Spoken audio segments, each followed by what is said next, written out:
Welcome to another episode of Box of Friends. Now with more waifus. It's time, people.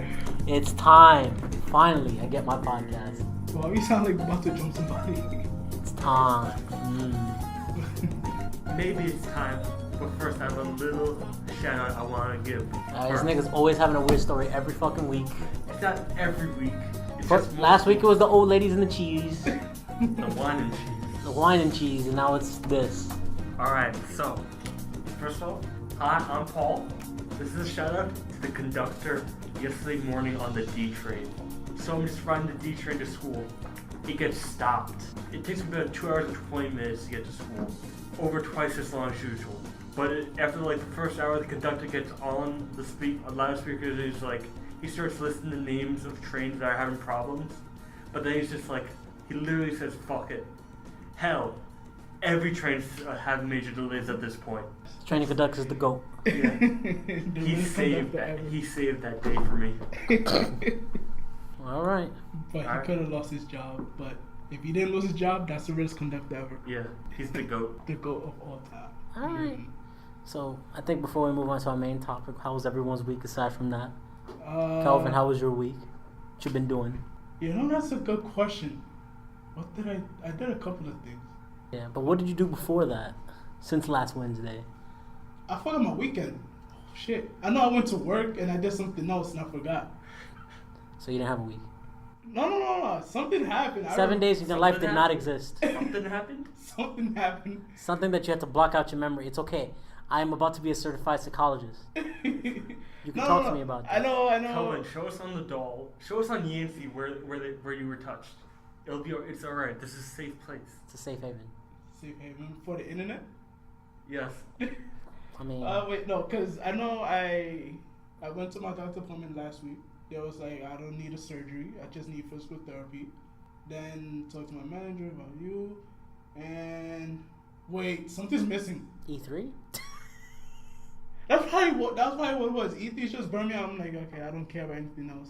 Cause I know yesterday I got Final Fantasy and I was playing that for the whole night. Oh, so that's what happened. No, it's okay. We understand what happened. Final Fantasy happened. That's what happened. I was like, wait. You're stuck in a fantasy land. Yeah, I think that's what it was. I was like so hyped for it. I'm like, okay, everything else got blocked out. All right, that's fine. All right, so Final Fantasy was your week. How about you, Paul? I've been in class and work. Yes, this motherfucker's taking summer classes and then working. Don't know how you do it. I couldn't do it. Fuck summer classes. Summer classes are not bad. Fuck that shit. I'm not going in 4 days a week. Crazy. Yeah. I'm not in high school anymore. I know. I probably won't do this shit again. Yeah, you shouldn't. No, but it's fine. I did good on the midterm. I got 92 out of 100. All right, that's fine. Yeah, that still weirds me out. You get midterms over the summer courses. Bro, it's only been 3 weeks. It took us a 5-week class. Listen, this is 40% of the grade. So you only taking one session for summer classes? Yeah. Oh, okay. Because when I did the whole summer. I know. I was gonna do that, but the classes I need aren't being distributed in the summer. Yeah. Well, at least not the ones I can actually get to. Yeah. Oh. All right. Aside from that, Paul, anything else? Nothing. Nah. No weird sex story. No weird aside from the fucking conductor thing. Nah. That sounds misleading. Wait, E3 was last week, right? Yeah. Mm-hmm. Okay. But otherwise, I was just watching Naruto Shippuden. Alright. Because Bleach is too long. Oh yeah, so this man has been watching Naruto Shippuden since like the end of the semester. Yeah. Like at the very last month of the semester. So that was like around May. He's already on the Ninja War in fucking Shippuden. So that's like what you watch. He skipped the filler though. So. Oh, okay. No, that makes sense. But still, that's like at least 400 episods. No, it's only 270. But plus Naruto. Yeah, but I was watching that throughout the year. Oh, today is Wednesday. Nigga, we record the podcast every Wednesday. What? Around we're born, yes. Kelvin, would it help if we call it Hump Day? No, it's not that because... The Bahamut got you too? Huh? The Bahamut caught you too? No, because today's the new episode for Boruto tournament, and I forgot to watch it. I heard Boruto's okay. Yeah, it's decent. I'm gonna watch that. I'd rather watch Super though. I'm gonna watch that after Shippuden. Oh God, we're still going. Speaking of Super, oh my God, it's so good. We could talk about that. Hold up. Wait, so you watched Super? So that was something that happened in your week. Yeah. Oh my God. It's coming back to him. All right. Really Well, I'll talk about mine real quick. It's alright, Yantzy. We don't really care. Damn. Well, aside from getting back on the grind in Street Fighter 5. Oh yeah, the rust. Oh boy, the rust. I'm so rusty. My fucking arcade stick is rusted. I showed my girlfriend the other day, and she was like, "What the fuck?" I had to clean this shit out. I thought she was used to playing with your arcade I sent, huh? I thought she would be used to playing with your arcade stick. Oh my god. Oh my god. It's not. Aside from that, I've been sending Dominicans back to the island. In Street Fighter. It's been real fun, but it's also been really annoying because, like, I don't know, I have this weird thing, and I'm pretty sure maybe, like, a lot of other people play fighting games. It's like, if you watch tournaments, you get better by watching the tournaments. I don't know how to explain it. By what? Osmosis? Like, you absorb what they did? Yeah, kind of. It's also, like, I don't know if you ever see Monster, the anime? Monster. I have. It's You have? amazing. Okay, do you remember the fucking detective that he would always, like, type in his brain like this? Yeah. I do that with fighting games where I'm, like, doing the motions and shit, Yeah. so... That's how it is with me too. So that's why I'm not as I'm more rusty. I'm not rusty in the combos, but I'm rusty in how to fight each character. Not only that, but 3 new characters were introduced. Wait, what 3 new characters? Akuma, which I play. What's her name? Karen? No, not Karen. Ice Lady. What the fuck is her name again? Whatever, Ice Lady. Colleen. There we go. Okay. Colleen and Ed. Oh, okay. And while I understand Akuma, the double match is always weird because, you know, you're always at the same range as your other opponent. You gotta play it carefully. Colleen, I don't understand at all. There's, like, I've only ever fought 2 Colleens out of the, like, 200 games I played in the past week. You haven't practiced her? Huh? You haven't practiced her? I don't want to pick her up. She plays weird. And Ed, I put a little bit of time in the training room, but not enough. How weird? Like, what? Blanca weird? I guess similar. She's very gimmicky. Like, do her super start where you pressing diagonal? No, not really. So the way she works is she's really weird. She has a mash button, like, you know how Chun-Li had her mash button and Honda has one. She has a super dash that dashes across the floor, and her fireball is really weird. It's a fireball that goes on top of you and then it falls down on you. It's like an ice ball. Okay. And so what her whole game plan is that she's able to cancel moves off to the slide, and then she's able to set you up with the ice ball. So that way she can go front, back, low, or high. Yeah. And then she also has, like, really crazy reversals. Like, she has counters for every angle. Oh. So it's really weird. But the problem with her is that she has no range in her buttons, and her buttons are very slow. Oh. So she's altogether not a great character, but... So she's like a character you play with if you're playing with lag, then? Kind of. Because that's what it sounds like. If a character plays, if they have a limited range, then it's a lag character. Well, of course, it's always how you play the character. Like, the first Colleen I fought bodied me, but bodied me in a way where I know that I got bodied because I didn't know the matchup. But the second time I fought a Colleen, which was a Super Diamond, I actually went toe-to-toe with him using the knowledge I got from the other one. And I still lost, but it was a very, very closer match. Oh, okay. And yeah, aside from that, Dark Souls 2, making my characters, and anime. Like, Super. There you go, Nier. It's come back to me slowly. Oh, Nier Automata? To be booty. Once again. Don't worry. I'll get to that soon one day. Eventually. But if you want to go into Super real quick, since you forgot about that. Oh no, it came back to me. The whole thing where it continued from the previous episode. Frieza killed people on a Sunday morning cartoon.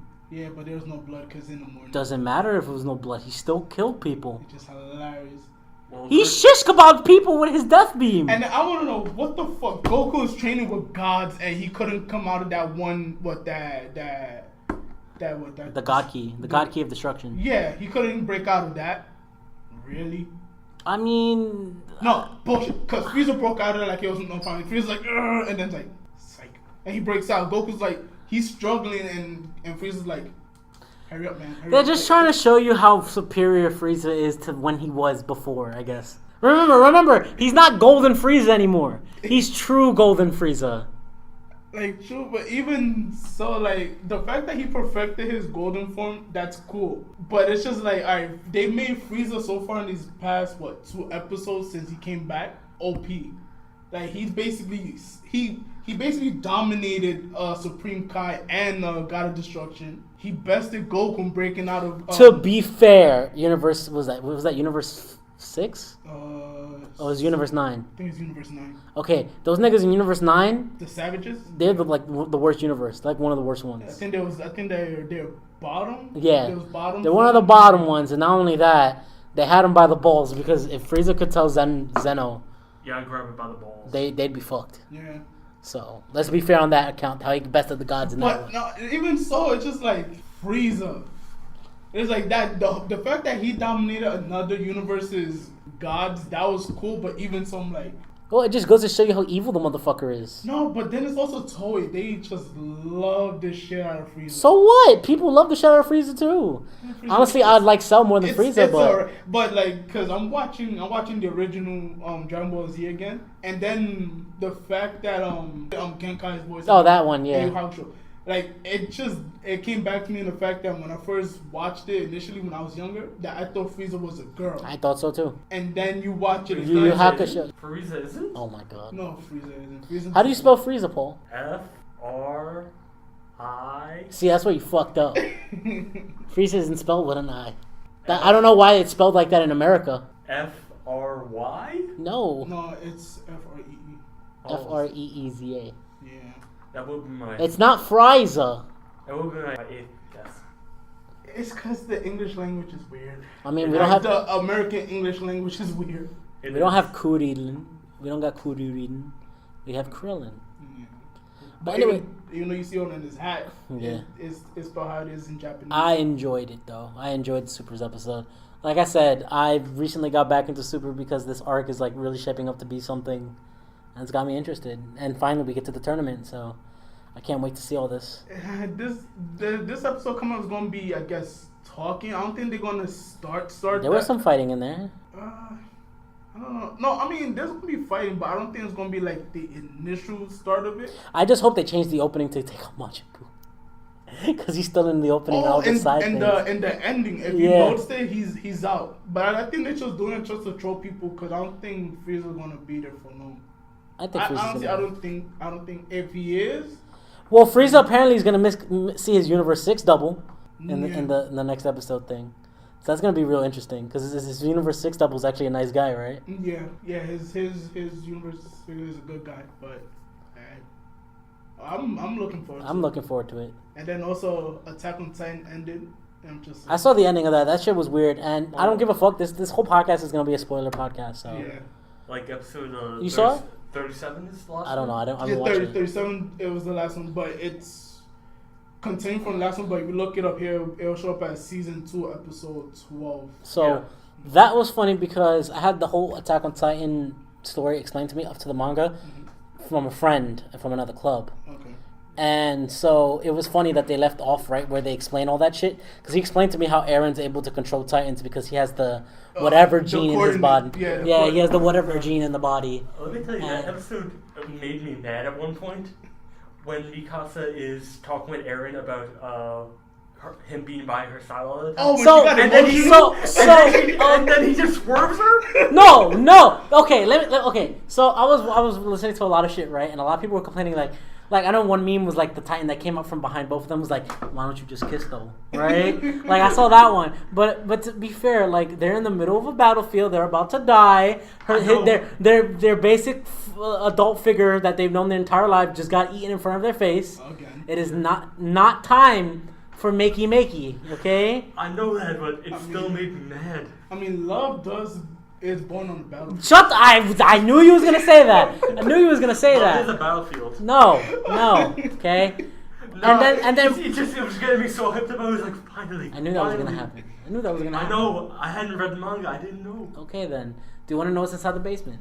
Yeah, I already know. Oh, okay. You got spoiled then. Nah, Yeah, I asked for it.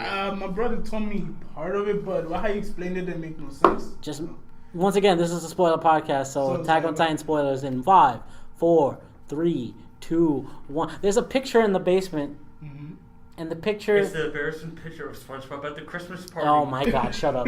No, there's a picture of civilization outside the wall, Yeah. and you basically find out that they're stranded on an island. Everybody outside the island hates them. Exactly. Not Danganronpa. Okay. So And Aaron's father is actually from the outside, he's a doctor. and for some reason, so is Mikasa's mother and father. But I don't think it was explained how they got kicked in there either. What I'm not sure. the only The only reason? Japanese people in there, yeah. Yeah, reasons. So yeah, they got locked down. Then apparently everybody can become a Titan except for Mikasa, Levi, and someone else. Well, I know Mikasa because and Levi is Levi part Japanese. No, I forget what's Levi's background, but I just know It's only people of that blood that can transform into Titans.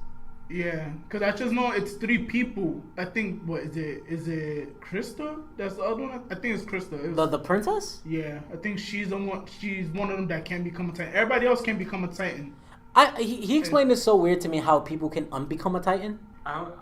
You still don't understand it? I haven't heard that one. They showed it in the anime. Oh. When Ymir, whatever her name was. Ymir, yeah. Yeah. Oh, yeah. Yeah, she was originally just a plain old Titan.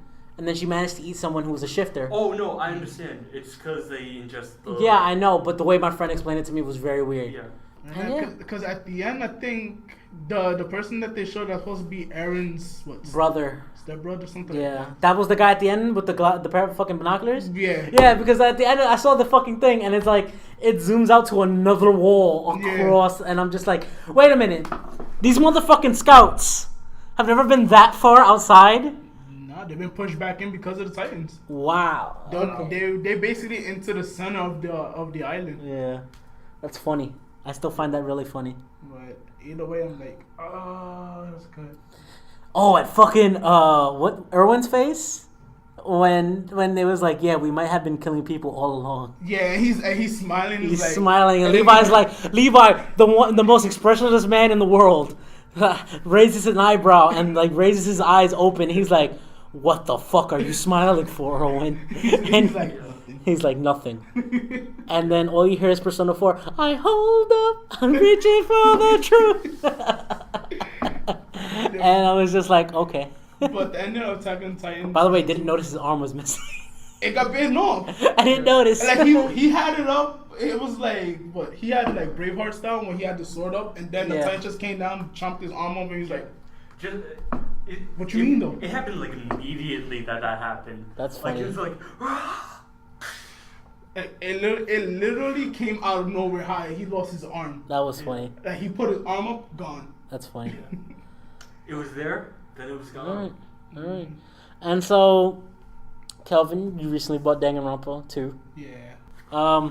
So you finished the first case. Yep. How was that? The mechanics that they introduced, it's a little bit weird. Like well, the only one they changed the voice talk battle. I remember that part. Yeah, they don't have that at the end of the case. And they added the sword clash. Yeah, that one was weird. And then also the guillotine, the one when you drop the sword to cut through it. Yeah. That one, like the timing on it will call me off guard. But everything else for the most part still the same. The Hangman Gambit still the same. Yeah. The snowboarding one is new too. There's a snowboarding one. Oh, wait, you haven't done that one? Yes, yes, there's a snowboarding minigame. I'm on chapter 2. I thought it was in chapter 1 too, but no. Yeah, there's a snowboarding minigame. Oh, okay. I think that's either in chapter 2 or 3. It's called mind surfing. Oh, yeah, alright. it's fun. Alright, It's my favorite one too. Yeah. I'll get to it right now. So that's gonna be fun. How did you like Fat Togami dying? That was weird. Like he grew on me only because of the first one, and then like he dies, and I'm like, no. Poor Toko. I'm just like, why? Poor Toko. But then the creepy bastard, the chef. Yeah. I didn't care that he died. Spoilers, damn. I honestly did not care Honestly, that he I don't know anybody that actually likes the chef. The chef. It's You gotta watch the anime. Yeah, I've seen the anime. Yeah. This was. Except for the very last episode. Is in the third one? Danganronpa 3. It's a prequel and a sequel at the same time. Oh, okay. It's a prequel to 2 and it's a sequel to 3. It's a sequel to 2. Okay. Yeah. So I'll watch that after. You have to finish that, and you have to finish Ultra Despair Girls. Really? Yes, Ultra Despair Girls is required material. Ah! You can either read the wiki or you can watch an LP or whatever, but you have to. I'll read the wiki. That's fine. Or I can just explain it to you one day. I don't require reading. After you finish 2, I can explain all of Ultra Despair Girls. Alright. All I know is that it's. Alright, no problem. As what I know so far, It's a not great game. It has to do with Makoto's sister. Yes. Who's also voiced by the same chick who does Makoto in Persona 5. So that's funny. Yeah, I'm glad you're enjoying DR2. Who are your 6? I want. You already have 2 off the list. Yeah, I said it was Peko and You want Peko? and also one Chiaki. Chiaki? the Yeah. gamer girl. That's two. You have four more. Who else do I want? Well, scratch me character aside. Oh, that's three. Akane's the Big busty chick? Yeah. Yeah. That's four. Akane. That's four. Who else? You got two more. Nekomaru? Nekomaru Nidai. Mr. I take a shit. Yeah. Okay, that's five. And who's my last one that I like? I want to say Sonya, but at the same time, no. It's like she's. So you want Sonya on there? No, not really. No, not really. I want the other one, the nurse chick. Mikan? Oh, Mikang. Yeah. Oh, you want Hinata? Yeah. Okay. She's my number one wife. You got two of those right. Oh boy. Yeah. Like I told you the other day, like if Peko dies, I'm gonna be upset. I'm like, no. One of the names you said hurt my soul. Just know, DR2 does a lot more triple homicides. Oh God. Yeah. Damn it. Yeah.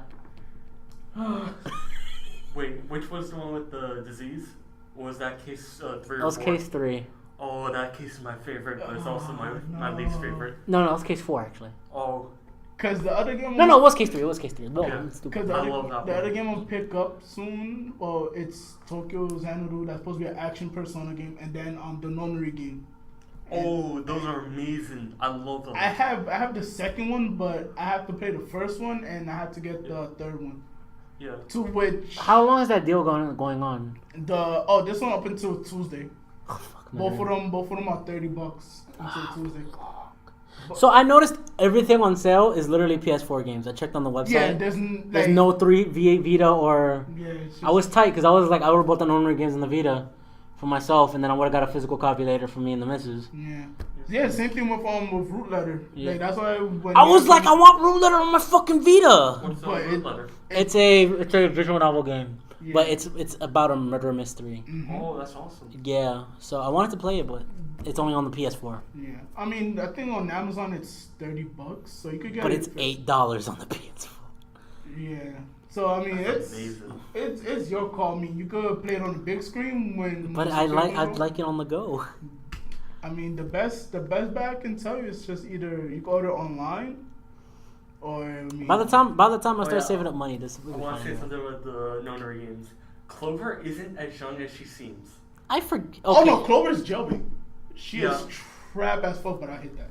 Okay, I would admit she She's is definitely a female. Okay. And the second one. In 999. No, in 999, I'm like, no. In 999. no, She's no. 18 in that game. I know. I Yeah. know she is. But I would okay, let's get this straight.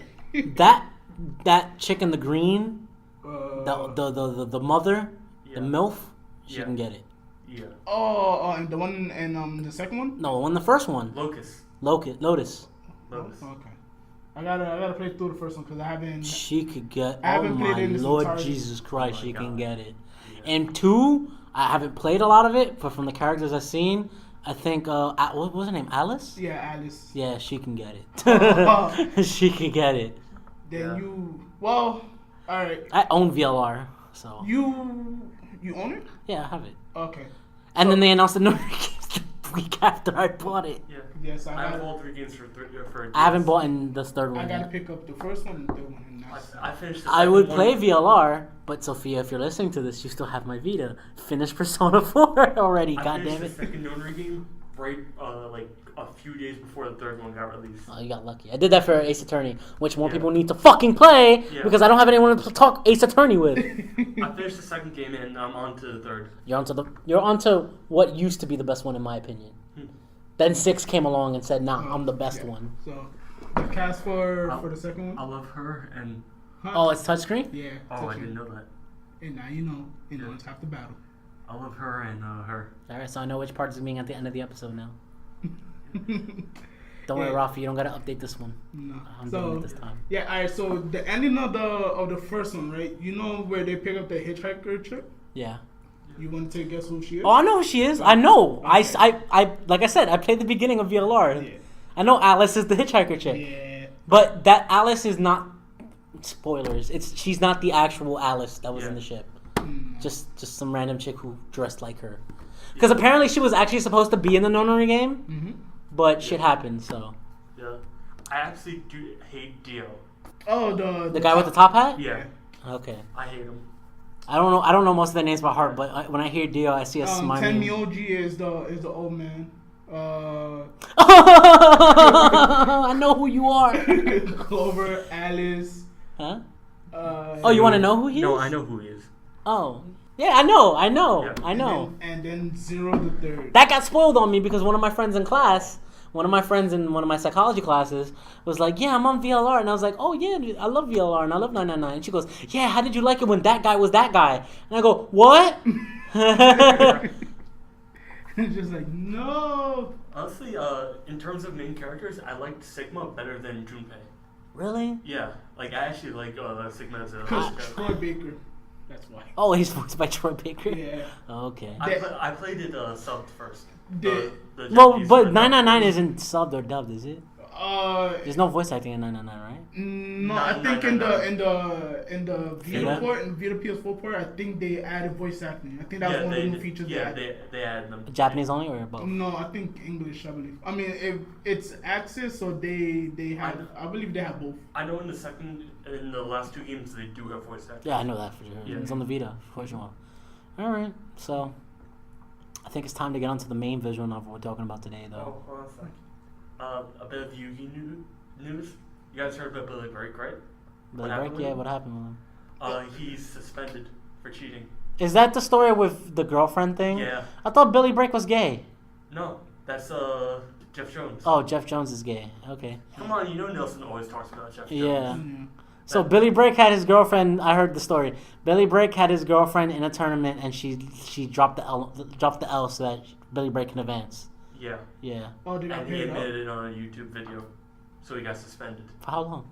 It's until in December he can repeal it. That's fine. He's gonna repeal it as long as he's apologetic about it. Was it that they just so happened to match up? Yeah, I think so. But even so, it's like, why would you admit that on camera? Like, yeah, I went to a tournament and win, and I used my girlfriend as a cheating device. Like, who does that? Like, you have to look at the person like, No, who that's why does Yugi this? players don't have girlfriends. Because that's the reason. Because it's full of neckbeards. I guess I'm not a Yugi player. Just the shame. Just, All right, so on to the main visual novel we're talking about. Are you gonna stay for this, Paul? Nah, No. All right, I'm Paul. out now. Alright. All right, goodbye, Paul. Later, everyone. See you on the Later. next podcast. All right, so there goes goodbye, Paul. I know what part to cut out now. Nah, it stays in there. Maybe. You want the door noise? Oh, the door's open, Paul. The door's open, Paul. The door's always open. No, thank Oh you. my god. Is that what you told the girl when you hit it from the back door? Always. All right, Kelvin. Now it's just me and you, the two-man team. Persona?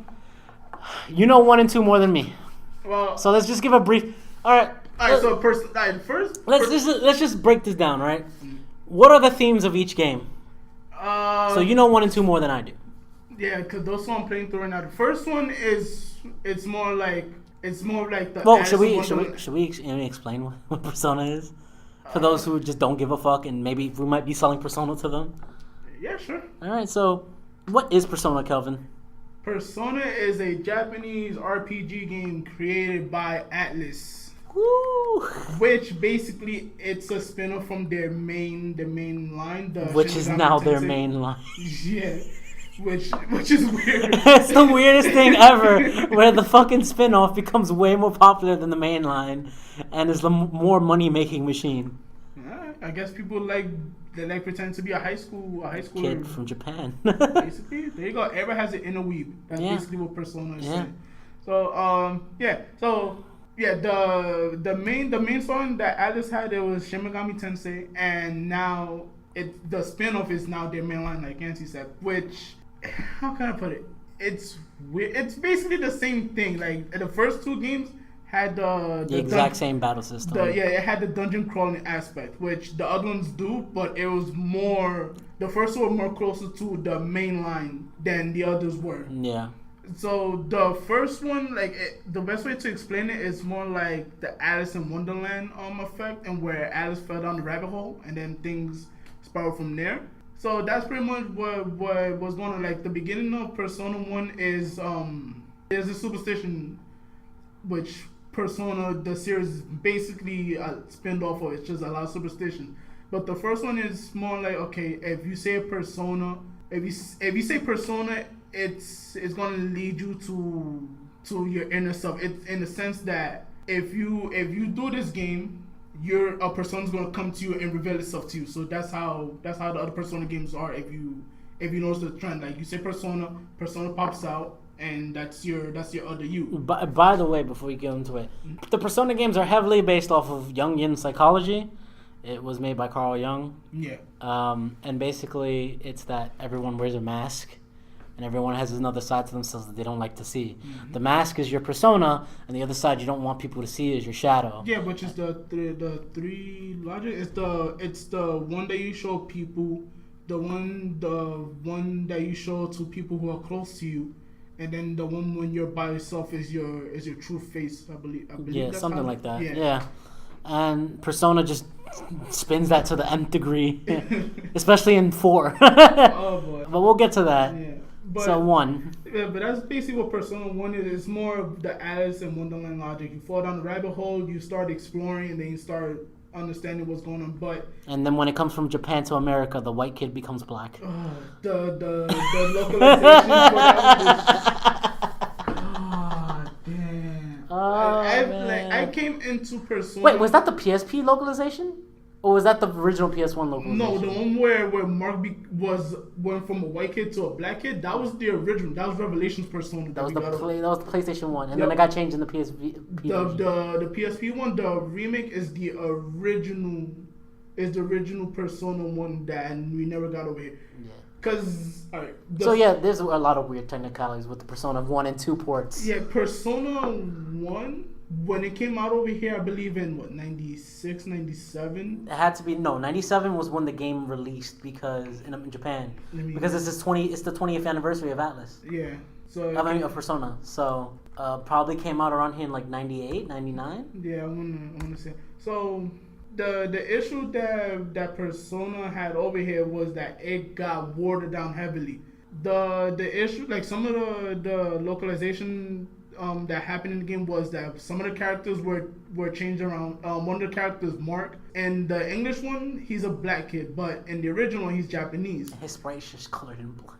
It's just there was like that got flagged because of the fact that it was. He still had red hair. Yeah, but it was canonized as blackface, which is a racial stereotype. So it was the 90s though. Yeah, so that was the first game that Atlas localized. Well, I guess one like the big titles that were localized over here. Yeah.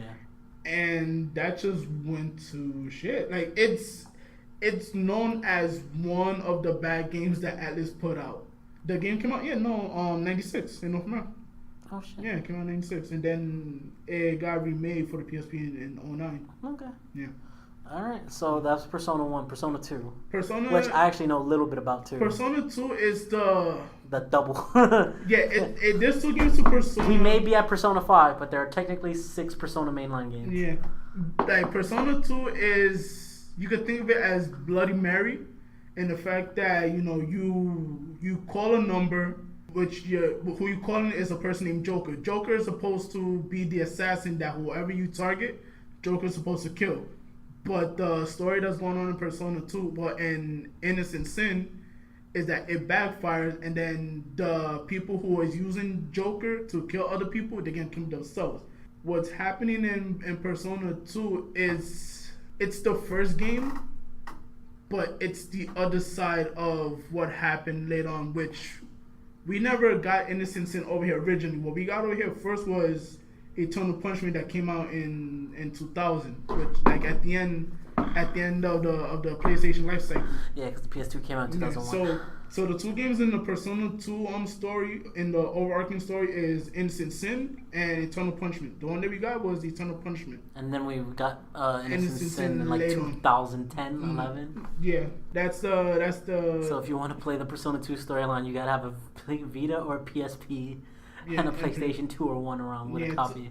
So how the story for Persona 2 goes, it's Eternal Punishment and Innocent Sin. But the actual story is Innocent Sin, which is the first game, and then Eternal Punishment is afterwards. And from what I remember, it was mostly like rumors are becoming real. And like you can actually like open up shops and stuff by having rumors. Like you can say a rumor of, oh, this lady has a secret weapon store inside her flower shop. Yeah. And then you go to the flower shop and she has a weapon store inside. Yep.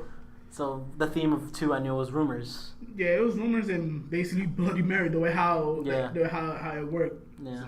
And it's called Innocent Sin because apparently like the main character of Innocent Sin. Well, alright, the main character in Innocent Sin is Tatsuya, which I forget his last name. But basically, like the ending of Persona 2 of Innocent Sin was that he was given a choice. He can continue on forward and live with the fact that his friends are dead, or he can jump to another time and where his friends are still alive, but at the cost of his memories of what happened.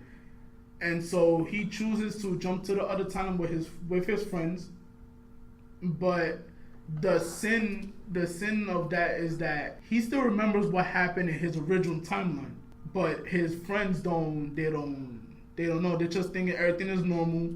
Like they get the feeling of deja vu, but for the most part they don't know what happens until later on, which is, as the story progresses, they start figuring out, wait, we did this before. We fought this person. We went through these events. And then that's when everything comes together. Then Tatsuya admits that, yeah, I'm from another time and where everybody died, the world was destroyed, and I was the only sole survivor. But because I couldn't deal with that, I went with my desire. Instead of like manning up, I ran away from the problem. So that's where it leads into Eternal Punishment, and where now he has to live with that guilt that in his world his friends are dead, but in another world his friends are still alive. He gets to interact with them, blah blah blah. Also, at the same time, there's 2 Tatsuyas. There's the original one from Innocent Sin, and then there's the Eternal Punishment version, and where Eternal Punishment, it changes from Tatsuya being the main character to Maya becoming the main character, in which she takes the role of silent protagonist. And then, she goes through what happened, something similar to what happened in the first one, and then at the end, Tatsuya basically sees what happened. He sees the error his way, and then decides to go back to his timeline. And then that's where both games are broken down. Like you want something so bad that you would do anything for it, but then when you see the repercussions of what happened, then you're like, did I actually make the right choice? And Persona's all about that shit. Yeah, it's like Persona. Atlas games in general. It guilts you on your conscience. Like you have to basically, do you want to do the right thing at the cost of this, or do you want to go with how you feel, knowing that it's the wrong thing to do? So that's where the old retro Persona series ends. Yeah, and then we get to P3, which really made the series explode. It was still niche until 5. Yes, and no, it was like when everyone knew about Persona 4.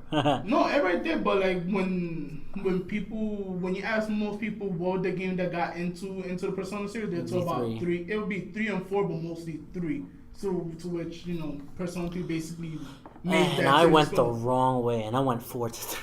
Oh, you went backwards. You went the wrong way. I did. Oh, we'll talk about that later. So Persona 3, which made the series explode, it was a lot of things. Like Persona 3 is it's one of the most milked games in the Persona series. No, I would be 4. 4 got milked harder, but 3, like in terms of like live action concerts. Oh, okay, that's what you mean. Persona 3 got milked because the game was remade 3 times? No, the first one, Vanilla 3, it was the first one that came out, and then Fez came out to. Wasn't there another one before Fez? No. There was a P3 re-release. that had different shit in it. I know Persona 3 they had a exclusive online game. They had a mobile game, and then they had a the portable version. Yeah, that was all in Japan. What we got over here was just the original Fez and portable. Which portable is the remake of Persona it's a remake of Fez, but with the mechanics of Persona 4. Because it was made after Persona 4. Yeah, but minus the cutscenes, the in-game cutscenes. Yeah, the in-game cutscenes. Portable has more of a visual novel style, and which actually does it better. And they cut out episode Aegis, to which people know it as the answer, but fuck that shit.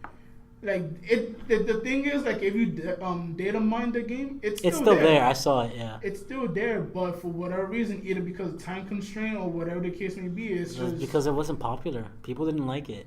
They just took it out. Like, they made some things easier in Fez to get, like, in terms of like personas and how some of the social links work. Oh, to which could you choose whether you friend zone a girl or date them? No, yeah, you could do that, but because it wasn't in Fez. And the original one, I played Fez. You can't do it in Fez. And what, friend zone them? Yeah, you can't friend zone them. So you can only love them. So then I have to, and then it would tell you if you're dating two girls at the same time, something's bad is gonna happen. Oh, okay. So we should talk about the mechanics of what made the Persona series even more popular. And it started with 3. Mm-hmm. And so what happened with 3 is that Persona 1 and 2 were more of a dungeon crawly, random encounter type game. Which I like. I hate random encounters. I like it. But Persona 3 onward turned it into more of a dungeon crawler where enemy sprites were live on the battlefield. Yeah. And you can do things like sneak attack them to get more of an advantage in battle. Mm-hmm. And the dungeon crawling aspect was literally the smaller part of the game. Yeah. While the larger part of the game was actually more of it was a visual novel, but in more of a sense where you actually control the character and go around places and date and talk with people. So basically, like, the main character is you. Like, if your complaint with the game is that the main character is bland, it's you who's supposed to be. It's a main character insert. You're supposed to insert yourself into it's like it gives you the character as a blank slate, so then you can put yourself in the game, so then you can have more of a personal. It's Link before Breath of the Wild. Yeah. And so that's like one weird complaint that people had, like, the main character is bland. Yes, he looked like an emo piece of shit. So if the character is bland, then you're bland. It's as simple as that. Like, the character's supposed to be you, or at least a digital version of you. Just like how you play MMOs, you play other games where you create your characters. Yeah. The created character, that's supposed to be you. Except in this one, you already have a character. Now it's just basically you putting yourself in the game and going through the daily events of what's going on. Of a Japanese high school kid. Yeah. And you fuck bitches. So, like, if people, like, feel weird that the fact that you're a grown adult in a high schooler's body banging other high school chicks, and that's all personal, I don't care. Hey man, my social link with you is broken. But it's just like that's only how you feel. Like, there's a lot of ways how to interpret Persona. It's just like you could add a bit of yourself. You could look at it from an objective point of view. But Persona 3 is what really got the franchise started. Yeah. And of course, now the way the Persona series works is you pick a color and then you pick a theme and then you go with it the whole way. Well, color, theme, and car. Yeah. Car. You never noticed the logos? If you look at the logos, they're based off of actual cars. Oh, I didn't know that. Because I know for the logo for Persona 3 is BMW. Because of how you're talking about that. You're talking about the logos of the actual cars. Yeah, Okay, I thought you meant a car. No, like actual, like, real life cars. Like, they're like the logos of the cars. So what's P4? Because I can see P5 being something. P4 is Mercedes Benz. Doesn't look like Mercedes. Because of the way how the circles with the arrow in the middle. And then I forget what Persona 5. Let me look it up. But yeah, that's how the Persona game. Like, that was a weird coincidence that someone pointed out. That the school logos are based off of actual real life cars. I can see it. Oh wait, Persona 5 would be Toyota. Would it? Because it has the Y in the middle. That's the Shujin Academy logo, isn't it? Let me look it up. Alright. Persona 4 is Mercedes Benz, and then Persona 5 is Citrion? Citrion? Yeah, I think it's German. I think it's a German logo. Okay. Yeah. Persona 2 is Subaru. Oh yeah, I can see that. Persona 1 is Pagoi. Persona 3 is BMW. Persona 4 is Mercedes Benz, and yeah, Persona 5 That's is funny. That's funny as fuck. That's a good one to see. They're like. But yeah, you pick a theme, you pick a color, and you pick a car look, and then that's how you make a video game. And so Persona 3 is mostly based off of Memento Mori. And do you know what that translates to, Kelvin? Yeah, basically, you live, you die. Well, the shorter version is basically remember your mortality. Yeah, like, remember that you have a lifespan. Yeah. And this is a spoiler cast, so it doesn't really matter. Yeah. But your main character dies in the end, essentially. So. Yeah, and if you play Persona 3, she dies. She's not canon. So. What, the femme character? Yeah, she dies. So suck it, dorks. Oh yeah, because I know how like my girlfriend's always like, no, Shinji saved me in the end. He had me, and no, Shinji dies. Shinji's dead. Fuck Ken. Okay, now let's go off a brief tangent. Fuck Yukari. Fuck Ken. Right? Those are the two worst characters on a team ever. Yeah. Aigis and Mitsuru Abe. Although Yukari, when you max her out, and she evolves her persona into Isis, Madeira run, just yes. That's all I'm saying. It's just yes. Yes, Yukari is one of the best party members, but I still hate her. Because her personality is ass. My mother this, my mother that. Like, my mother sucked 92 dicks. Like, all right. TMI? What's her link? 5?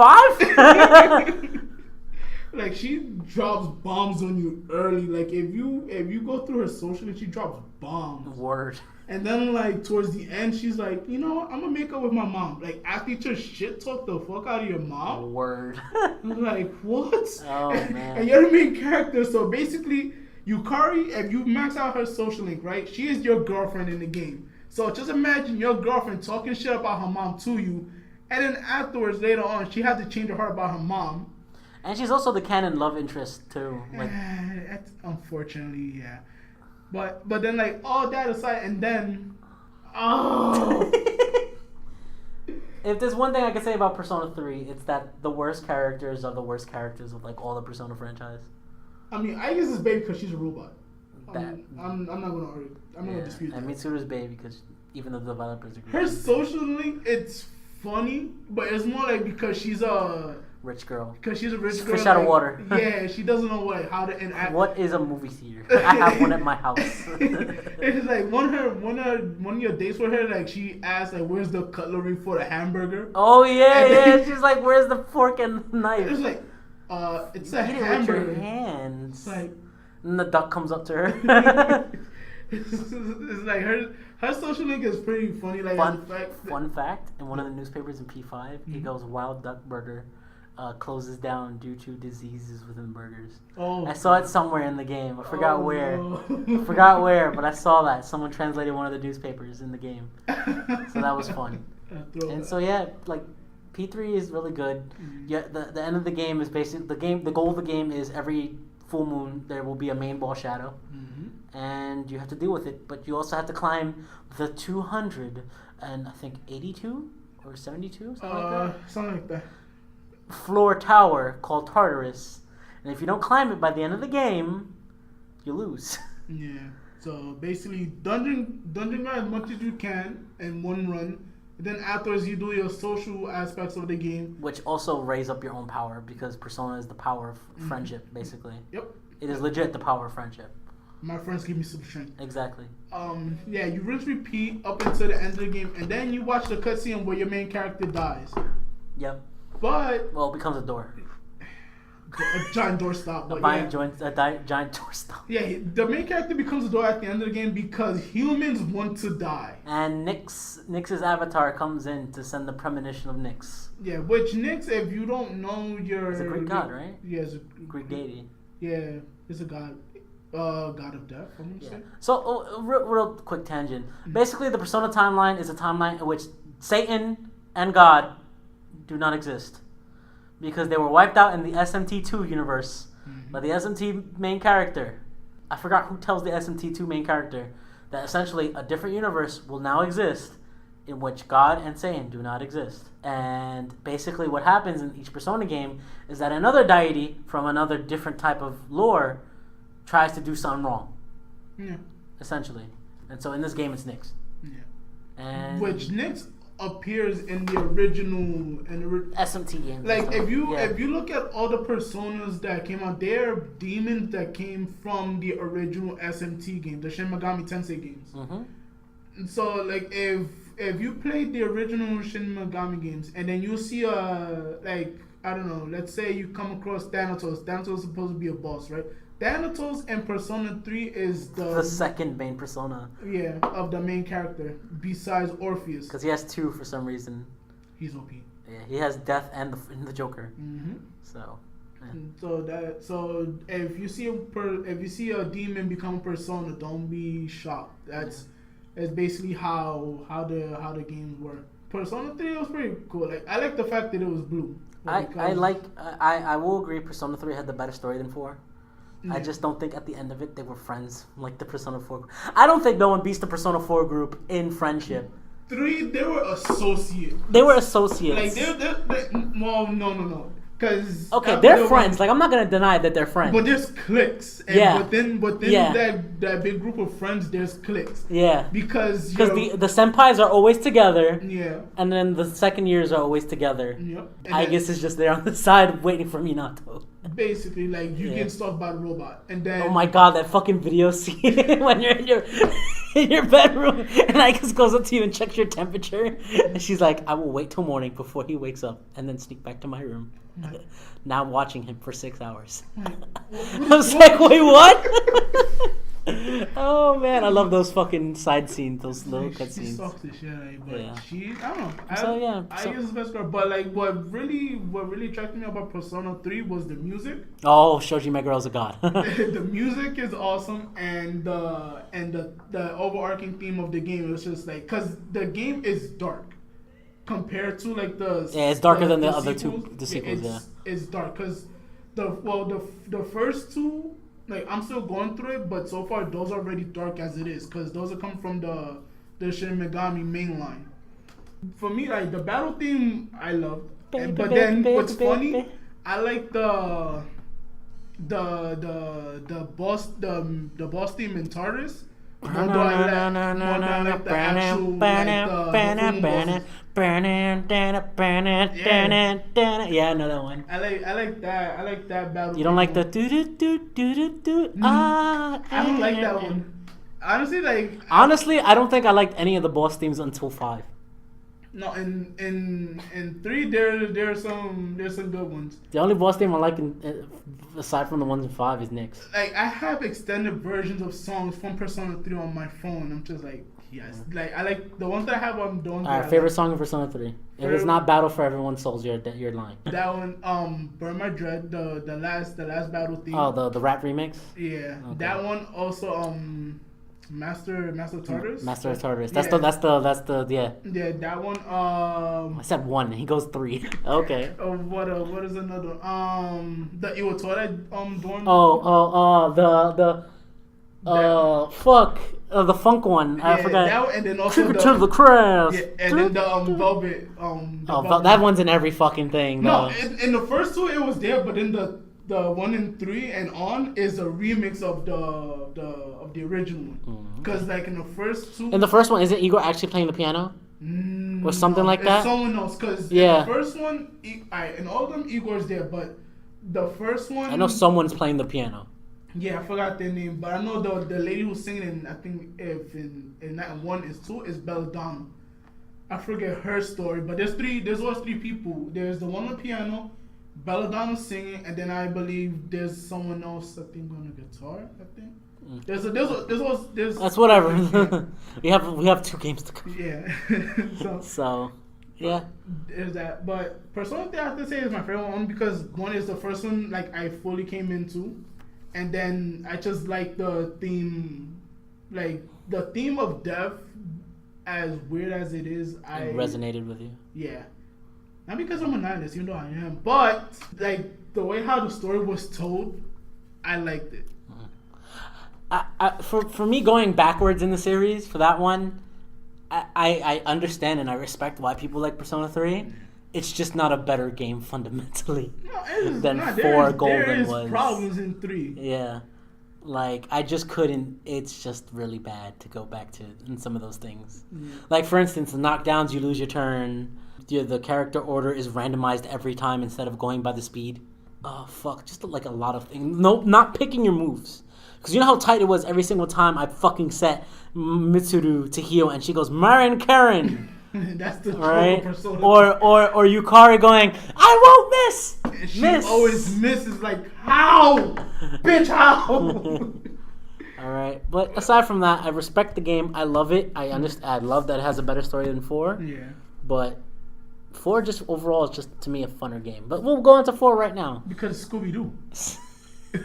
All right, so Persona 4 is the predecessor of Persona 3. And we should talk more about Golden because Persona 4 doesn't really matter. Well, considering the fact that Persona 4 got milked to hell and so back. yeah, Persona 4 got milked. You have Persona 4, Persona 4 Golden, Persona 4 Arena Ultimax, Dancing All Night, Q, the anime, the Golden anime. They had 2 animes. The original and the Golden anime. Yeah. I'm at 8 now. They had live concerts as well. Oh, and they also had live a drama play. They had a drama play, Yeah. and they had a porn to it. Oh my god. But okay, Persona 4, it takes place in a fictional town called Inama. A year after the ending of Persona 3. And you play as the most charismatic, most silent protagonist, Yu Narukami. He pops collars. Yeah, he pops collars. And essentially what happens is that you come into this town and bizarre-ass murders start popping out where people are on top of electric cables. Persona 4 is yellow, which then turns golden because golden. Yeah. And the whole thing about Persona 4 is finding out the truth. Finding the truth. Mm-hmm. And how people see people through media. Yeah. Which is the whole premise of the game. So essentially, every single time, spoilers for Persona 4, every single time someone appears on the TV, on the news, that is the next person to be targeted, to be sent into the TV. Yeah. So essentially, it's a cat and mouse chase because what happens is you come into town, and as soon as you come into town, people start dying randomly, and you figure out as soon as you get there that people are being thrown into the TV world. Mm-hmm. Yes, there is a world in the TV, but the only people who are able to access it are other Persona users. Yep. And so the whole thing is a cat and mouse chase because you're like, I'm the only one who could stop this, and the fictional character Teddy, most annoying mascot ever. Scooby-Doo. And so he asks you, can you please save my world? And so, of course, the people who get thrown into the TV are your party members. Kanji. The first one's technically Yusuke, kind of, but more so it was the girl he liked. Yeah, she died. Oh, fuck that bitch. Yeah. Then it's Yukiko, but Chie falls in there too because she's stubborn as fuck. She's like, I gotta save my lesbian partner. I wouldn't say that, but okay. They rubbed each other. And then Yukari, which I think is the worst character in the Persona 4 main cast. Yukari? No, yeah. The first. I mean, not Yukari, Yukiko. Yeah, because Yukiko's the after the main character gets his persona, then it's Yosuke, and then it's Yukiko, but Chie gets her persona first, and then Yukiko after you rescue her, and then Kanji, and then it's Rise, and Teddy at the same time. Mm-hmm. Then it's Mitsuo, who you think is the killer originally. He says he's a killer just to get attention. He's not. He is a killer. He did kill Moroka, but all the bodies before Moroka didn't have any blood force trauma on their bodies. They just randomly appeared dead. Mm-hmm. Then it's Naoto? Yeah, Naoto. And then it's Nanako. And best daughter. Oh, God.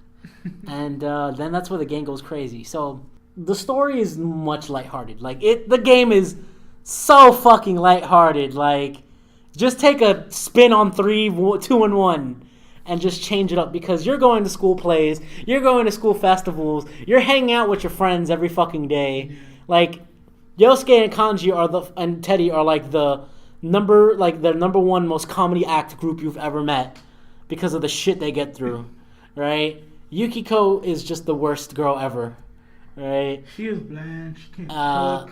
Chie is wonderful in her tomboyness. She got thighs. And, yes, and Rise is like the most like. Oh my god, you will fuck her for days. And then Naoto is a trap, a reverse trap. Yeah, this is a trap you're willing to take. Exactly. I mean, spin the wheel, get lucky. Exactly.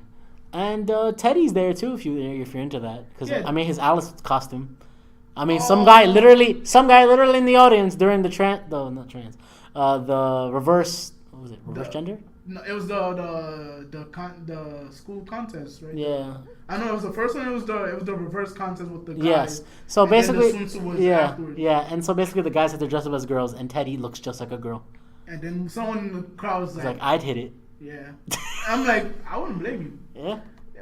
This dad looked like a girl. Yeah. Like, and basically the social links in the game, some of the more important ones are, of course, your uncle who you're staying with for the year, because these games always take place within a year, and your cousin Nanako, who is the most loving, caring, best daughter ever. Yeah, she's and basically that is your little sister. You take care of her. She wants to go gardening, you take her gardening. She wants to go to Juness, you take her to Juness. Every fucking single day. Okay. Every day is great at your Juness. You protect Nanako. Okay. All right then. All right. I legit cried when spoilers again. This is a spoiler podcast, so fuck it. Nanako dies. Well, no, she technically died. She flatlined. Yeah. Okay. And if you pick the right choices, she comes back to life. And you ultimately find out that the person who was pulling. It's never explained if what was his name, the delivery guy, if he had a persona or not. Yeah, no, if he had a persona or not. It was implied that he had a persona because the people who can like fully function in that world have personas. Yeah, they have something. And Persona 4 is the weirdest one because in Persona 5, sorry for the tangent, but Persona 5 says you cannot have a shadow if you have a persona. Personas are shadows from what we mentioned earlier. They're basically the other side of you. Yeah. So it's basically you've accepted your shadow into your being. It's your light and your dark. So one side of you is light and the other side is your dark. Your dark side typically would be your persona, but depending on how the person is, it's reversed. It could be that the light is a persona and the person is a shadow, or it's like basically the persona is your other you. Yeah, and so basically Namatame is thought to be the big bad after you discover a lot of shit. And Persona 4 is the weirdest one out of all of them because 5 didn't do it. So where there are multiple sidetracks where you can just get the game over like really quickly. In Persona 4? Yeah, because first it's the if you just fail to save someone. And then it's at the Namatame thing. If you don't pick the right choices and let Yusuke and all of them kill him, if you kill him, he dies. He dies, and it's game over. But if you use rationale and say no, he's not the killer, the game continues. Yeah, then it's like okay, now you're on track to and that's when you unlock Judgment. Yeah. Yeah. And then after that, it's Adachi's dungeon. And so you find out that the detective that was working with your uncle the entire time is the actual serial murderer.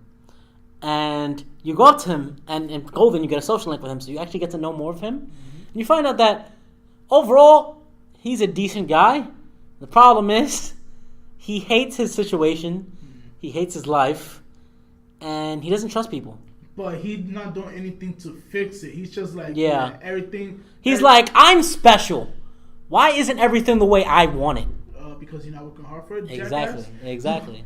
So and you're not accepting people into your life. You're rejecting them. Yeah, because all right, in the original one, after you play, then the game goes on normally. But in Golden, which is the re-release, the remake of Persona 4, you do Adachi's dungeon, and then afterwards in February, there's a secret dungeon that you do with Marie. She's another character added into. Yeah, she's a new character that was added in Golden, which also going more into detail with Golden.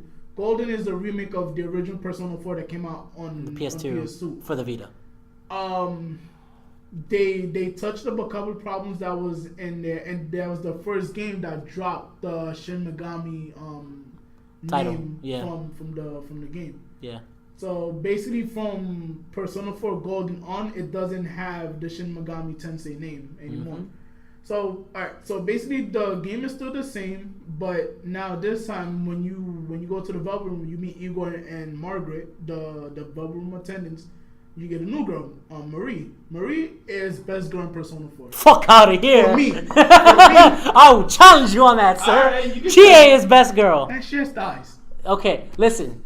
Any girl out there who's listening to this, if you're called a tomboy, that is not a problem. That is not a problem being too tomboyish. No, it's not a problem. Because people think that's a problem. No, I like Marie because she is so waifu bait. No, let's just get that out the way. I'm not saying that's not wrong, but here's the thing that I like that Marie had that I like and women overall. I like the fact that they go and explore. Like the fact that they know that things aren't as they appear to be, and they branch out. Like the fact that that people explore, that they see something dark about themselves and then explore that feature and then continue on from that. I like that. I like the whole self-discovery thing. The fact that she is waifu, that adds to it, but it's a trait that Marie had that I personally I like. Okay, so who was it in P4 OG? In the original Persona 4, Rise, because she is. But in Golden is Marie, and then overall in Persona 4 arc, because Marie is canon, Marie is best girl to me. So Persona 4 best girl, I'm cementing it here. Marie is best girl. For me, it's Chie and then Labris. She's a robot. Again, robots are best girls. She's a robot country girl. But yeah, and so essentially you fight Adachi. Adachi's link actually changes, which is the only one I think ever in the games. Yeah, because it goes from the full to hunger. Yeah, that's the solution. You find out that he has the exact same persona as you did, but reversed. So he has Bizarro Izanagi. Yeah, exactly. Which basically that's what it is. It's like Superman and Bizarro Superman. Yeah, which became a running theme after the well. There's a running theme that 3 created, which is there's always going to be an enemy team or enemy person persona user, and in 3 that was Revolver Jesus, Chidori. Yeah, Chidori. Chidori, Revolver Jesus, and Jin. I forgot about Chidori. Chidori was the girl I like a lot in Persona. Junpei's girl, you can't have it. What? There's Elizabeth. Okay, but yeah, Chidori, Revolver Jesus, and Jin. Those are the enemy. Those Jin is so fucking plain and sweet. Strega. It's like, alright, cool. So we got... Okay, can we just talk about all their weapons? So real quick, going back to Persona 3, Chidori's weapon was an art sketchbook. Yeah. Jin, Revolver Jesus was a fucking revolver. Yeah. Don't know where he was getting bullets from. It's Japan, right? they fucking outlaw guns like motherfucking crazy. Jin's was a grenade. Allahu Akbar. Where is he getting grenades? That man creates grenades and just he spawned. Where is he getting grenades? That's his persona ability. It's just spawning grenades.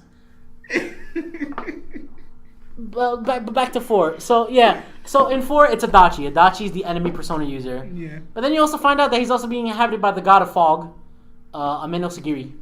Yep. And you fight Ameno Giant eyeball. Giant eyeball that has a camera lens ID for some reson. Yeah. And of course you beat him as the main characters. I wonder if he takes pictures in 4K. Nah, the game's 2010, man. So what, 1080p? Probably. So you defeat the fog and you save Christmas. Yeah. Yeah. And then you date on Christmas and you get to fuck whoever you want, and Naoto has the best Christmas Eve date. So I haven't done hers.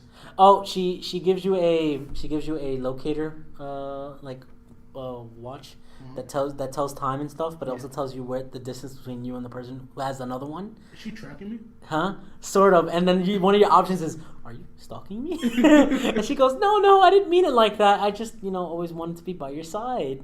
I mean, if you say you were stalking me from the get-go, I'll be cool with it. Yeah. And so anyways, what essentially happens is that, Persona, you have sex, but they never show it.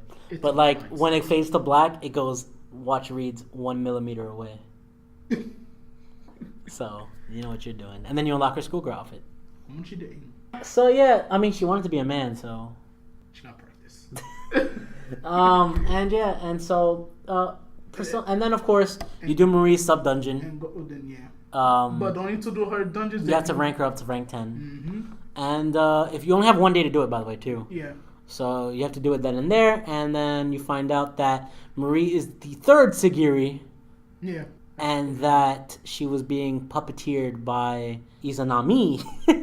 Who's your main person? His wife. Yep. Because you control Izanagi.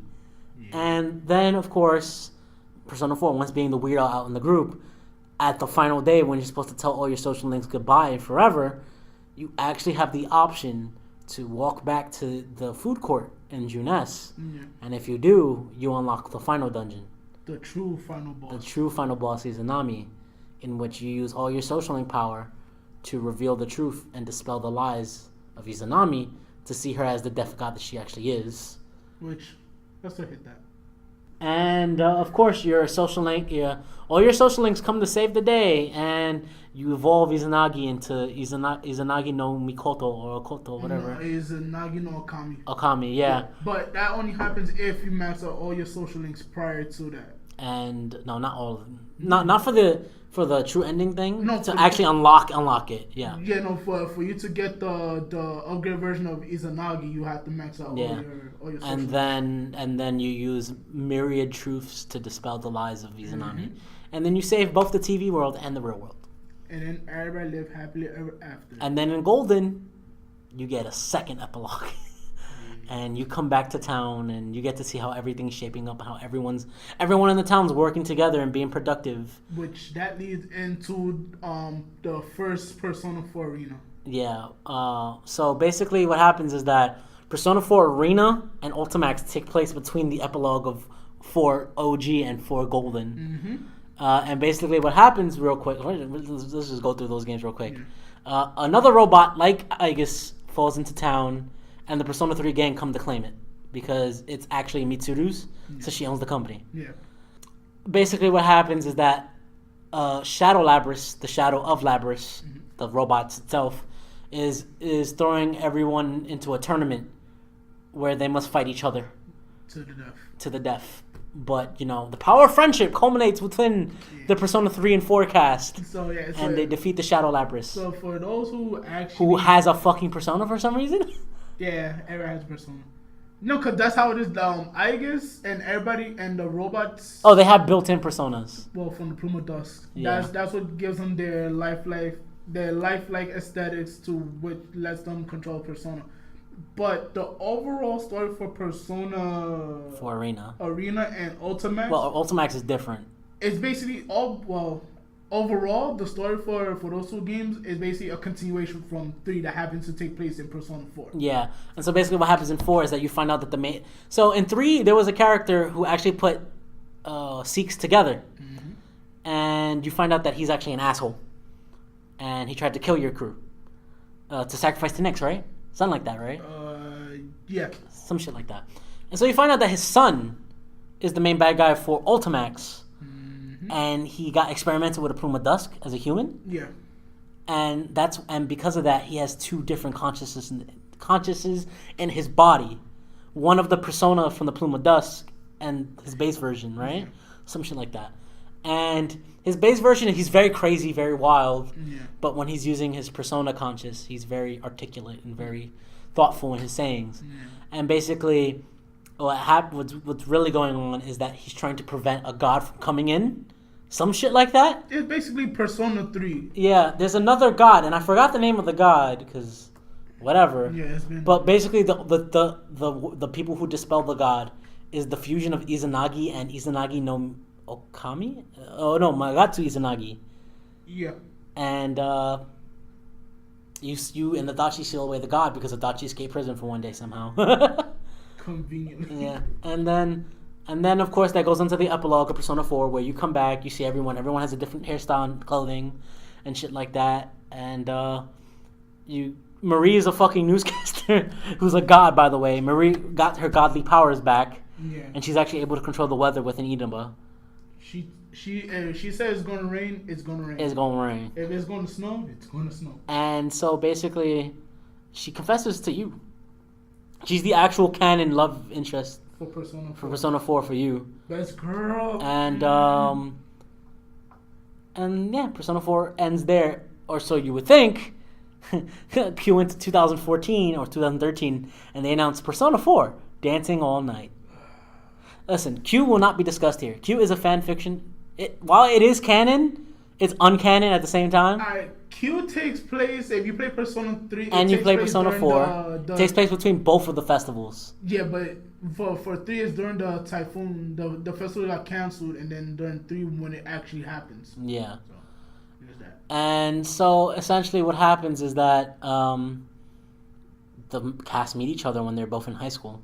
But since in Arena and Ultimax, they didn't know about each other when they got there, Because you their know... memories got erased. Exactly, their memories get erased. So we won't be discussing Q there, because it doesn't really do anything to the canon. But Dancing All Night, the final release of Persona 4, actually has a story to it that continues and ends Persona 4. You dance in the fucking game! So essentially, yeah, you dance. And you dance by dispelling the shadows. That's how you do it. And basically what happens is that throughout Persona 4, Risei's social link, you find out that Risei has like an understudy. And that understudy is the other character in the game. And essentially she saw murder. And yeah, and so somehow that murder does a lot of bullshit where a god comes out because of this murder. And you have to dance away the god. Yeah, Soul Train line to victory. Basically. Exactly. And it all culminates into a big chorus of Reach Out to the Truth with all the characters. And Nanako's playable for some reason. And this gay guy really likes Nanako. Which gay guy? The gay guy. The one who's like, oh my god, Nanako, you're so cute. You should, I'll teach you how to dance, Nanako. I will teach you how to dance. Oh, in the game? Yeah, and Dancing All Night. I'm like, no, I gotta protect my daughter. No. He's gay. What do you want to do with Nanako? I don't care. Okay, whatever.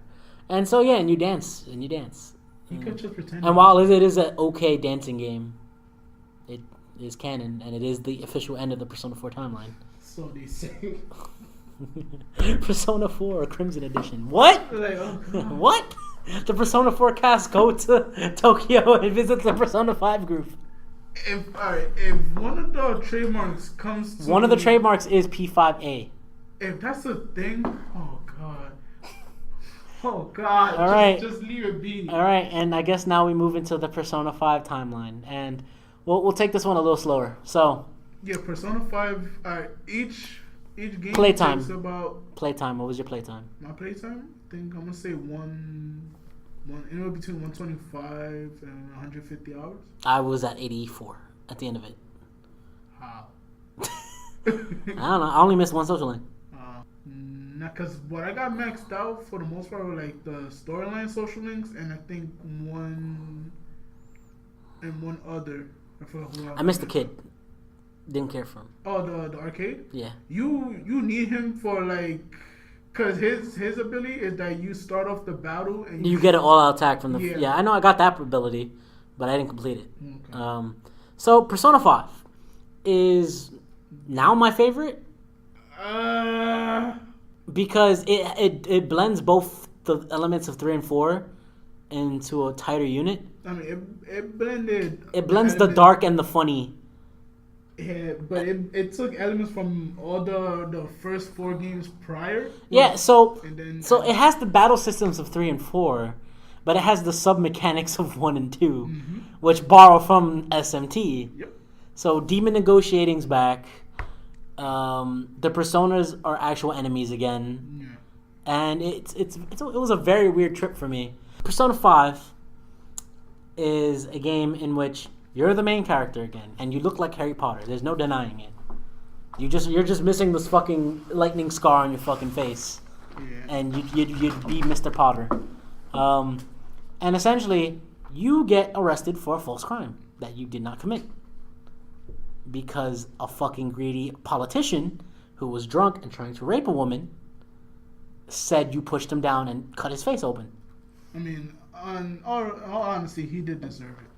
The main character? No, not the main character. I'm talking about the asshole that got pushed down. Oh, yes. Fucking Sheila. But on top of that, the bitch that should have got raped. Nah, not really. Oh my god. We do not condone rape on this podcast. Yeah, reverse rape is fine. Oh my god. Wait, what? Reverse rape. Oh no. No. Here's my beef with that. Is that yes, I don't condone rape at all. But here's the thing. She went along with the fact that you assaulted Sheeta, who's one of the final bosses in the game.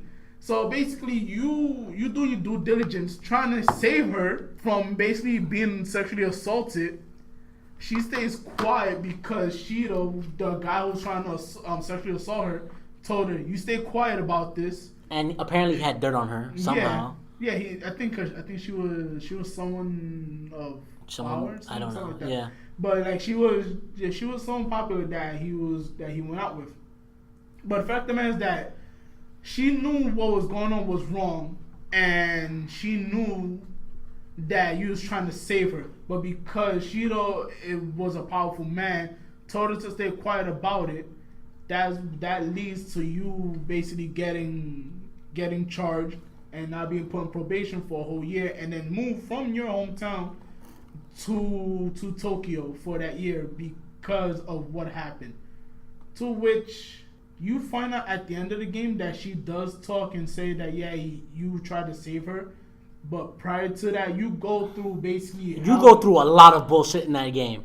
Like the game. And I think that's the strongest point about the game, that the intro is just so in your face about this shit.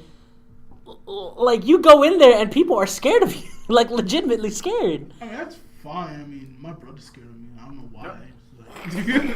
Like Nelson, this kid comes into school and he has a fucking criminal record, and people are talking about how he might have a knife on him and shit like that. But he looks like Paul. So just imagine with Paul coming hair to school with like people spreading rumors about Paul saying that he has a gun or that he assaulted a teacher or he had sex with two girls at the same time. Yeah, I remember that one. It's just like people spread rumors, and you're just like, where was I? Exactly.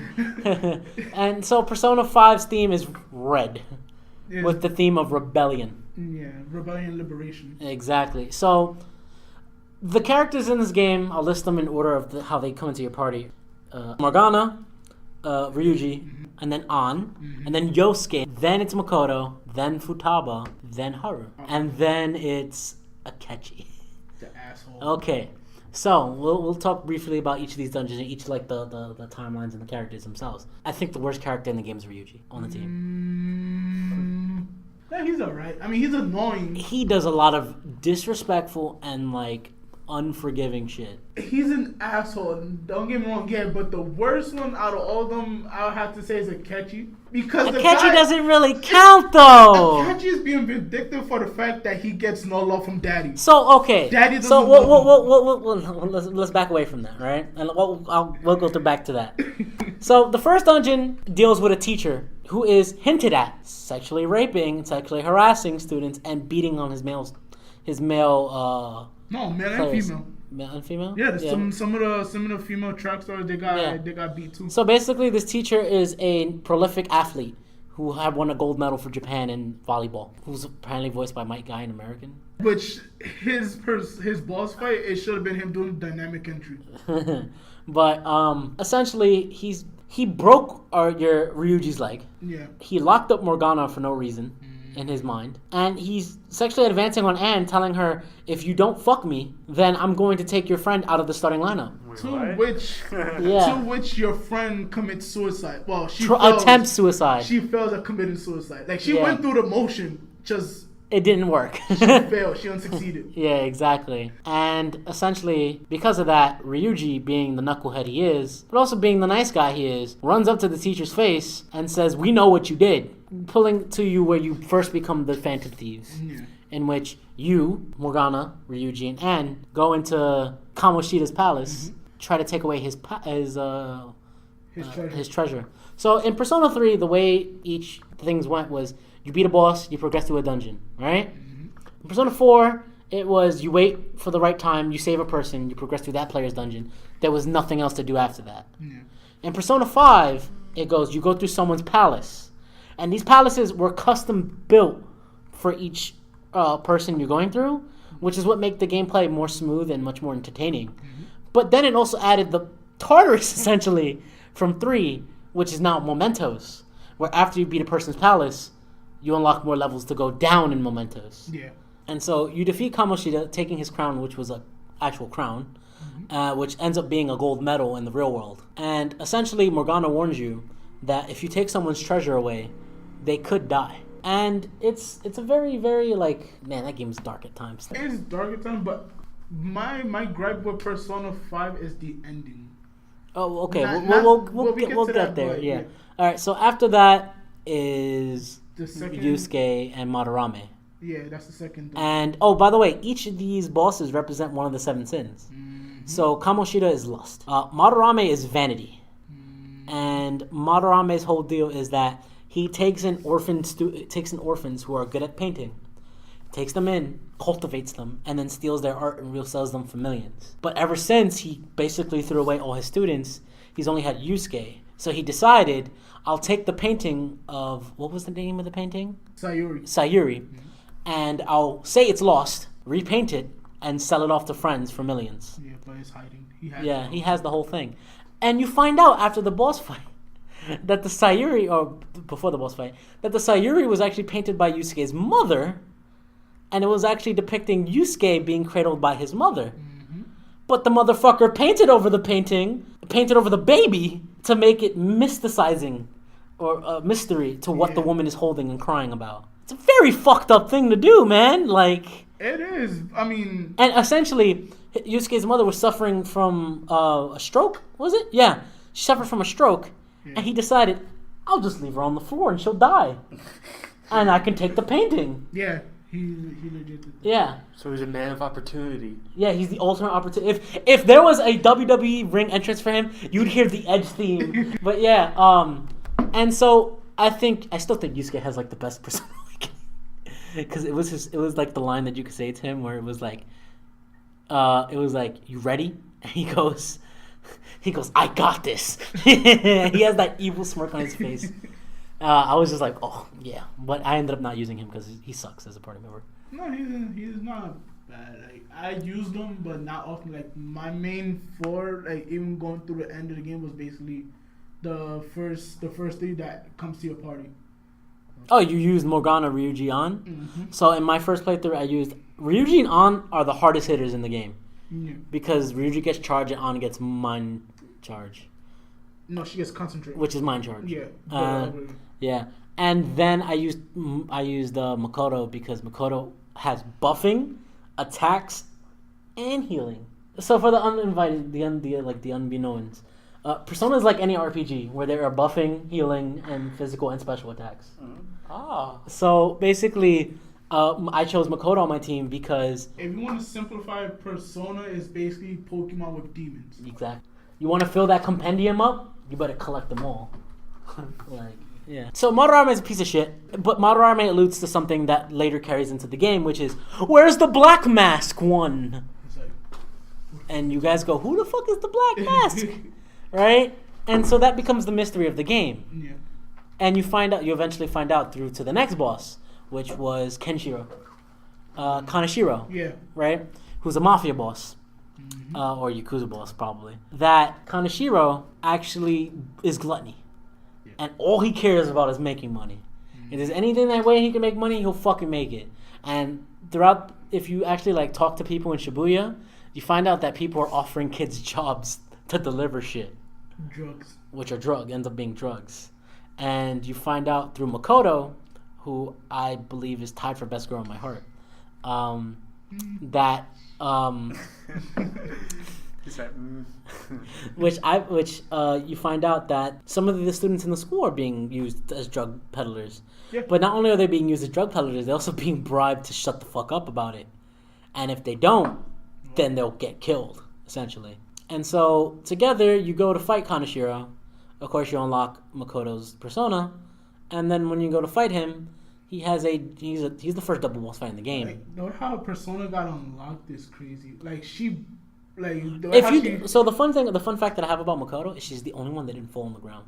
Oh no, she stumbled over, but like She stomped the ground and broke the ground beneath yeah. her. But I'm like, and when her persona was calling, she said, "Come, come to me," and I was just like, "Oh God, you stole my heart."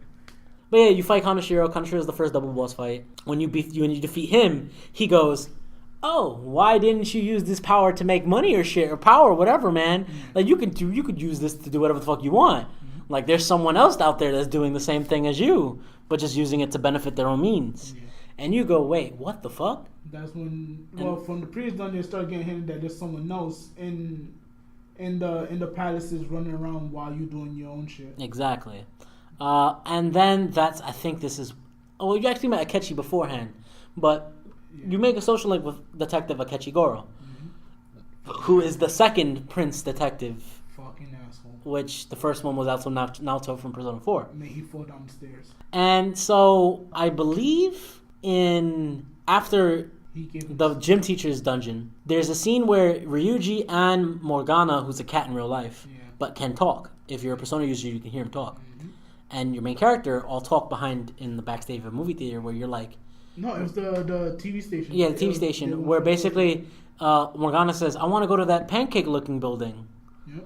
And Goro Akechi comes in and he goes, "I heard something about delicious pancakes." It's like, what? And you all go, "Who said anything about pancakes?" And then he goes, "Well, I must have been mistaken." It's like, no, you're not. But that's your first clue Yeah. that Akechi is a Persona user. The thing was, the game sidetracks you so much on that point that if you weren't paying attention fully and that wasn't constantly in the back of your mind, you'd forget about it. I know, because that happened. That happened to me too. Akechi shows himself randomly throughout the thing, and you form a social link with him. You also the game is really weird because it's actually telling itself from the 75% point. So the game began with you getting arrested and going into jail, which they drug you and beat you up. And so you're also forming a social link with a prosecutor, Sai Nijima, who's actually Makoto's bigger sis. Fun fact, apparently Sai Nijima was supposed to be the person you stood with instead of Coffee Dad. She got legs. Yeah. She got long legs. I mean, you've seen the Persona 5 dungeon of Makoto and Sai, right? Christmas one? So good. Yeah. Delicious. Yeah. So, that's happening. And then you go to the next dungeon, which is Futaba. Yep. And Futaba is a hacker. And she actually is... So, the character that's staying with you this time, or like keeping you in his house this time, is Soji Sakura. He's the owner of a coffee and curry shop, Café Le Blanc. He keeps getting phone calls, by which you presume to be a woman, because he acts very nice on the phone. And so you think, oh, this man's a pimp. He's just fucking meeting girls at night all the fucking time, right? I mean, that's cool, though, if he did. Yeah, if he did, but yeah. But you find out that he actually has a daughter that he takes care of. And the daughter is actually a fucking NEET. Or more so, she has... To which that grew on me. Yeah. Like, the one thing, like, about Futaba that it kind of, like, pushed me away is the fact that, like, she got overhyped. That I can break her. Shut the fuck up, Paul! Anyways, continue, Kelvin. No, it's that mean, she... I know, you guys are so mean. What? No. Kelvin, continue, please. That she got overhyped. That, like, every time that you go to, like, forums... Like I don't know why people took to her by design alone. By design alone, they took to her. But I'm like, I would go to like forums and other websites. Like, all right, cool. Let me read what other people are doing in Persona. You see, that's where you fucked up. No. Here's why I did that. I'm curious about other people's opinions. What they're progressing. Not like going up to the point where I'm at and then going and backtracking to see what they're doing. Because in the game, if you connect it online, it tells you, okay, people did this, people did this, people did this. So you have a percentage breakdown of what happened, what people did during the day. So I'm like, okay, I'm curious about that. And then I went online and I started reading it. And then some people were like, okay, well, up to this part with me with Futaba, people were like, she is so small. Like, she has long hair, she has glasses. Like, okay, no. I'm like, that's fine. Like, she has two features I like in women. She has long hair and she has glasses. But then the people just like, then I went to Fortune Oh boy. And then like there was like a split between people saying that she's best girl, and then other people. There was like it was a weird mix. But and then because it's 4chan, Rule 34 came in. Oh boy. And she can take dick. So no, Can she be broken? shut the fuck up, Paul. Anyways, so I liked Futaba originally by design alone. Yes, I did, but I didn't assume anything. All I said in my mind was, if I'm gonna take someone for the Christmas and Valentine's date that I assume is gonna be in this game, it's gonna be Futaba. And she grew on me because. You can break her. Anyways, I liked her eventually through the game because not only is she a neat and she fucking loves video games. Yeah. She fucking like watches Power Rangers and therefore and like she's into all this shit, into this geeky shit. No, that I did like about it. While I never would have thought I found because she's really short for her height. She's like really short for her age. 4'11". Yeah. 4'10", 4'11". Yeah, but like if you look at the character models between her and like the other girls, She is short. she is like up to their breast, right? And I just went, oh my god, she's so small, it's so cute, right? And I don't know why, I don't know why my heart felt like that, but it did. And just like advancing through her social link, it was just so cute just to see some of the things she would do. And For me, I felt like I would, if I were to propose to a girl, I would go, you are my key item. Hey, why not? Like why not? That was so cute. Yeah, Like that she was, but for me it was more like I like the back alley doctor.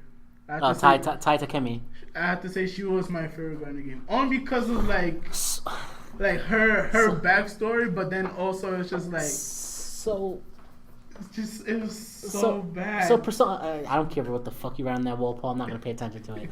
So Persona 5 is a weird game because Atlas knew that people loved the waifus, and so in Persona 3, I think there was only 5 girls you could fuck. There was Mitsuru, Yukari, the main three. the main 3, Yoko. The The black girl was Yoko. I think her name yeah, is. she was good. And Chihiro, Oh yeah, her. and I think that was it. Yeah. Yeah. 2, 3, 4, 5. Yeah, Yeah. it's 5 girls. Mhm. And in Persona 4, you can date the main 4 girls. The main 4. Either the drama class or the musician class. They were bad. Eddie, Marie, Best girl. and somewhat Margaret. Somewhat, not really. Well, her social link was. You end up kissing her in the end, so I Yeah, guess. but her social link is the same thing that you do with the twins in Persona 5. You do fusion requests, and then that's how your social Yeah. link levels up. But basically, there was like by golden there were 8 waifus. And Marie topped all. And Sayaka, that was 9 in Persona 4. Sayaka. The nurse. Oh, Yeah. lady rape. Okay. Yeah. So there was 9. Persona 5 does the 9 again. Instead of having 4 other girls you can fuck that are either in school, 4 of them are actually adult women. They just do the perception.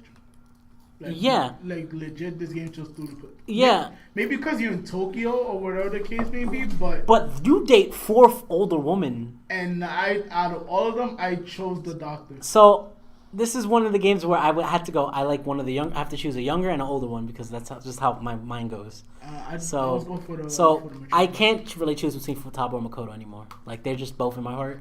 But if I had to choose one, I'd just go Futaba because fuck it, right? Yeah. But if I had to choose one of the older ones, it would have to be the teacher. Oh, I didn't max out his social link. You piece of shit! I told beat you. the game. I told you. Shut up, I beat the multiple game. times. I beat texted the you game, multiple bro. times that you should not do her social link because her rank 10 would give you access to your knights again after completing a palace or dungeon. And I didn't make it in time. It was Mission Impossible for me. Oh my. I'm doing it in New Game Plus. Anyways, what was her name again? What's the teacher's name again? I forgot. But the teacher's social link was not only the best ability-wise, but it was so intriguing to see this relationship between teacher and student that you can take either platonic or romantic. You always go romantic with the teacher. Well, I always Kawakami. Yeah. And it was so funny because the like Persona 5 doubled down. There was a mechanic in 4 Golden where at night you could bump into some of the characters that you social linked with, and you could have random encounters with them. Yeah. Persona 5 doubled down on it by not doing that, but doing something else. So in Persona 3 and 4 to a degree, people would call you on Sundays to hang out. Persona 5 doesn't only do that, but people will randomly call you to do shit after school as well. So not only would you have a social link to fulfill, but you'd have an event afterwards to do. And sometimes some of those characters can mix with the other ones. So whenever Kawakami would come into the mix, there was always a joke because she worked as a housemaid. That's how you meet her the first time. There was always a joke on how she would have to call you master or something like that. And it's just these little side things that you would just have with Kawakami that was just so precious in my heart. Don't call me master, call me daddy. Oh my god. So I'm laughing more than whatever. And so but after Futaba's dungeon, Futaba's dungeon is very just go through that real quick. Futaba's dungeon is very, very sad because she eventually thinks that she killed her mother, and her boss isn't actually her shadow; it's actually her mother's cognition of her mother. Yeah, and it was the Sphinx. Yeah, but you actually find out that, and this is where the main plot starts coming in, where her mother actually knew about the metaverse and actually had scientific theories applied to it. Yeah. But you find out later that she was, of course, her heart was taken and her shadow was killed. Yeah. So she committed suicide.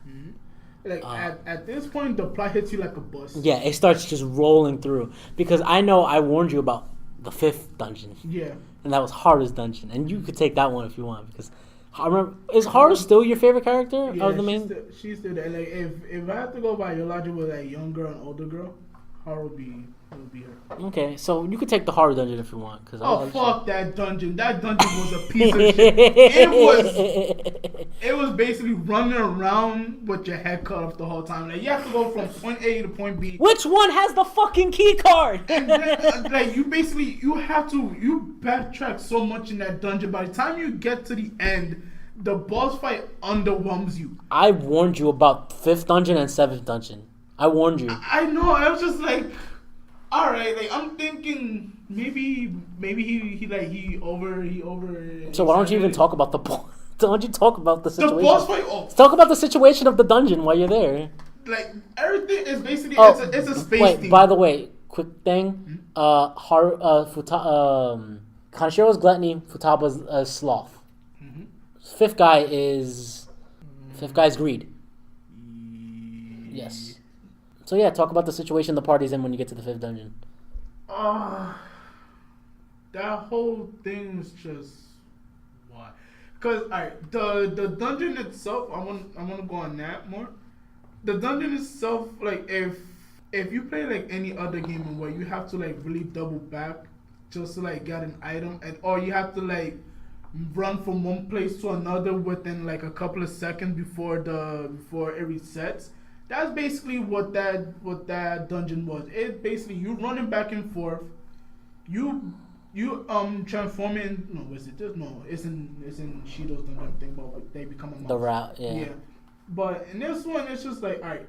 You got gravity against you. You have machinery against you. And you have to find 4 key cards. So not only on top you have to sneak around just to find the key cards to progress through the dungeon. You have to fight bosses that are holding the key cards, and they don't tell you which one. There's if there's an area with four mini bosses you have to fight. One of them is holding the dungeon. It's holding the key. And you have to, and you think you figure out all right, this one has it. No, now you basically lost 25%, and now you have to figure out who has it. It's basically you got so many things going against you, and then the mini bosses in that dungeon, they come up again at the end of the dungeon as a boss fight, and everything that you did prior to it repeats again at the end. So this dungeon, it's easy, but the fact that there's so much unnecessary grinding, it's just it's like a wet fart. by the time. And you actually took a break after that dungeon too, right? I was Persona. like, let me put this down for a bit. But the situation that you basically go into this dungeon is that Haru, the last team member, the true team member, she has a fiance, and basically she's being married off for political power. Yeah, she doesn't want that, so you have to change her father's mind. But her father's an asshole, and her father runs the giant Big Bang Burger Corporation, McDonald's, and essentially he mistreats his workers and shit to death. Literally and figuratively, yeah. And his boss fight culminates in him sending out waves of minions against you. And it's just, again, like, whatever you did early in the dungeon to get to that point, it's the same thing. Until you fight the true final boss of his dungeon, which is the big black suit guy. It's so easy. Like, by the time you're done, like, you're left feeling unsatisfied. Yeah. Like, you genuinely feel unsatisfied. But then that thing happens at the end of the dungeon. Oh, yes. The Black Shadow that had been talked about earlier appears and kills Haru's father. But because of what happened, your group gets the blame. So you doing a good thing, So essentially throughout the whole game, one of your social links makes a website called the fan site. Ha ha ha. And it has a percentage meter. And basically, by the point of this game, you're at like 75%. A little, like 76%. And because of that one incident, you shoot down to like 50. Yeah, because it's like, the fan thieves killed the president of Okamura Foods. Yeah. And everybody's like, wait a minute. I knew it. Those guys are bad. And then at one point, even Haru, even though she was there, she feels compelled to be like, you guys, y'all killed my father. And then they're like, no, we did this before a couple of times. This is different. This never happened before. Yeah, and this is where the true thing at the beginning of the game comes in, because one of the police officers said you got sold out. There was a rat within your group, and so throughout the whole game, I'm just holding that into my information. So I go, could Haru be the rat? And so I guess we move on to the 6th dungeon. Yeah, which is this is Sai's. But before that, like, there's an event, and where Akechi comes on, he's like, you guys. You're the Phantom Thieves. Yeah, he knows. And he has a picture of you warping into reality, and he goes, "Yeah, man, I'll help you out because I know that you'll get caught otherwise, but you have to disband from being the Phantom Thieves." Yeah. So where the most. Like, okay, something happened. Like, after the meeting with Akechi, it fades to white in a weird way, and you're left with like missing dialogue, and you go, okay, I guess I'll hear that later. And so you do Sai's dungeon, and Sai's dungeon is actually one of the funner ones. The music in that dungeon was like really cool. That dungeon was fun. Yeah, it was a real like turn up from the last one. Yeah. Except the fucking turn off the light section. Yeah, when you when fucking lights are off and shit. Oh god, that part I hate. But if you have third eye, you have it regardless. So you just hold the L1 button and you just go to the dungeon. But basically the point in that is that Akechi goes, Sai might be going out of control, and if you can prove to me that your guys are good by changing Sai's heart, I'll let you go. The other reason why we're also doing this is because we don't want Sai to be targeted by the government officials who we think might be involved with the suicide and the random accidents happening off the city. Yeah. To which Makoto starts acting a little weird too about it, and she's freaking out about it. Yeah, she's freaking out about it because she doesn't want she doesn't want what happened to Haru's father to happen to her sister. Yeah. And the whole dungeon culminates with you and Sai fighting on a roulette board, which I found was really cool. It was a throwback from 3 from the roulette boss, and it was just a really, really fun boss fight. But Sai's envy, Raph Ishido. But I have to say, her shadow. So good. Her shadow self looked really pretty. She was all dolled out in like silk leggings and black. Yeah, and a black I would break her. And that's when Akechi becomes the 9th party member, actually. and his persona is Robin Hood. And that piece of shit. I refuse. I'm gonna continue. So wait. We skipped over something. So Akechi in the meeting with you when he announces everything, he goes, "Yeah, I saw the killer. I was inside Okumura's palace before you guys left, and I saw the killer, and he tried to kill me, but I unlocked my persona in order to defend myself." Convenient. To which another cutscene fades to white, and you don't know what happens. But it gets explained later. So essentially, after the side Nijiba dungeon, your character says, "I'll go split off, and I'll be the decoy for you guys to get out." Mm-hmm. To which it starts back from the beginning of the game, like the very first beginning, and you replay the exact same events. Yep. Except something different happens. Your original persona, Arsene, says, "You have to remember everything you've done up to this point. And if you do make it past this point, we'll meet again." Yeah. So you replay through the cutscenes, the exact same cutscenes, and you replay through all the same dialogue until you get to the investigation room, to which the most the most ridiculous, most elaborate fake death plan I have ever seen in media of any kind. If you had to summarize that whole plan to one word, lucky. It was lucky because the way how everything was set up, it was all by chance. And it was like you had to get Sai Nijima on your side. Yeah. You had to make sure she grabbed your phone. You had to make sure she showed the phone to Akechi. She had to make sure that Akechi saw the fucking phone. And you have to find the cognitive version of yourself. Self in her mind and put it inside the same place. So essentially what happens is that everyone in the group figured out that Akechi was the guy that was going to betray you, and you all figured out a plan in order to try to expose him. Mm-hmm. So what happens is that during a scene before Sai's palace, Futaba freaks out over Akechi's phone, but is not geeking out, but actually installing a bug in his phone to listen into his conversations. So you find out that he's talking to a man named Shido. Who's his daddy. Who's his daddy later on that you find out. And that they plan to kill the main character and then slowly afterwards kill each of the other main characters. Because killing them all at one time would be suspicious. And so your character's been locked into the cell. So basically what happens is the plan was, we gotta get Sai Nijima to trust us. We gotta give her the phone. The phone has to be shown to Akechi.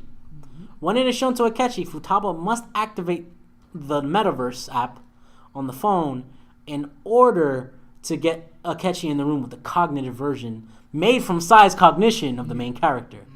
In which he shoots the main character, the cognition of him, kills him, and then as he's walking away, pressing the metaverse button again to lock Akechi in the metaverse for a brief moment so that he doesn't pass by Sai when Sai returns, who is back in reality, who goes to the officer, tells him, she had to make something on the fly, by the way, too. Yeah. So she tells the officer, "Yo, they're going to kill you. So get out of here." Yeah. And to which she somehow escapes the building with the main character in tow. Wasn't it in a body bag? In a body bag, and she put him in the trunk of a taxi and sent them there and called Soju saying, "There's a taxi outside. Bring the body bag inside." And he was like, when you hear the conversation from Soju's position, he goes, "I was freaked out when a taxi delivered a body bag to me."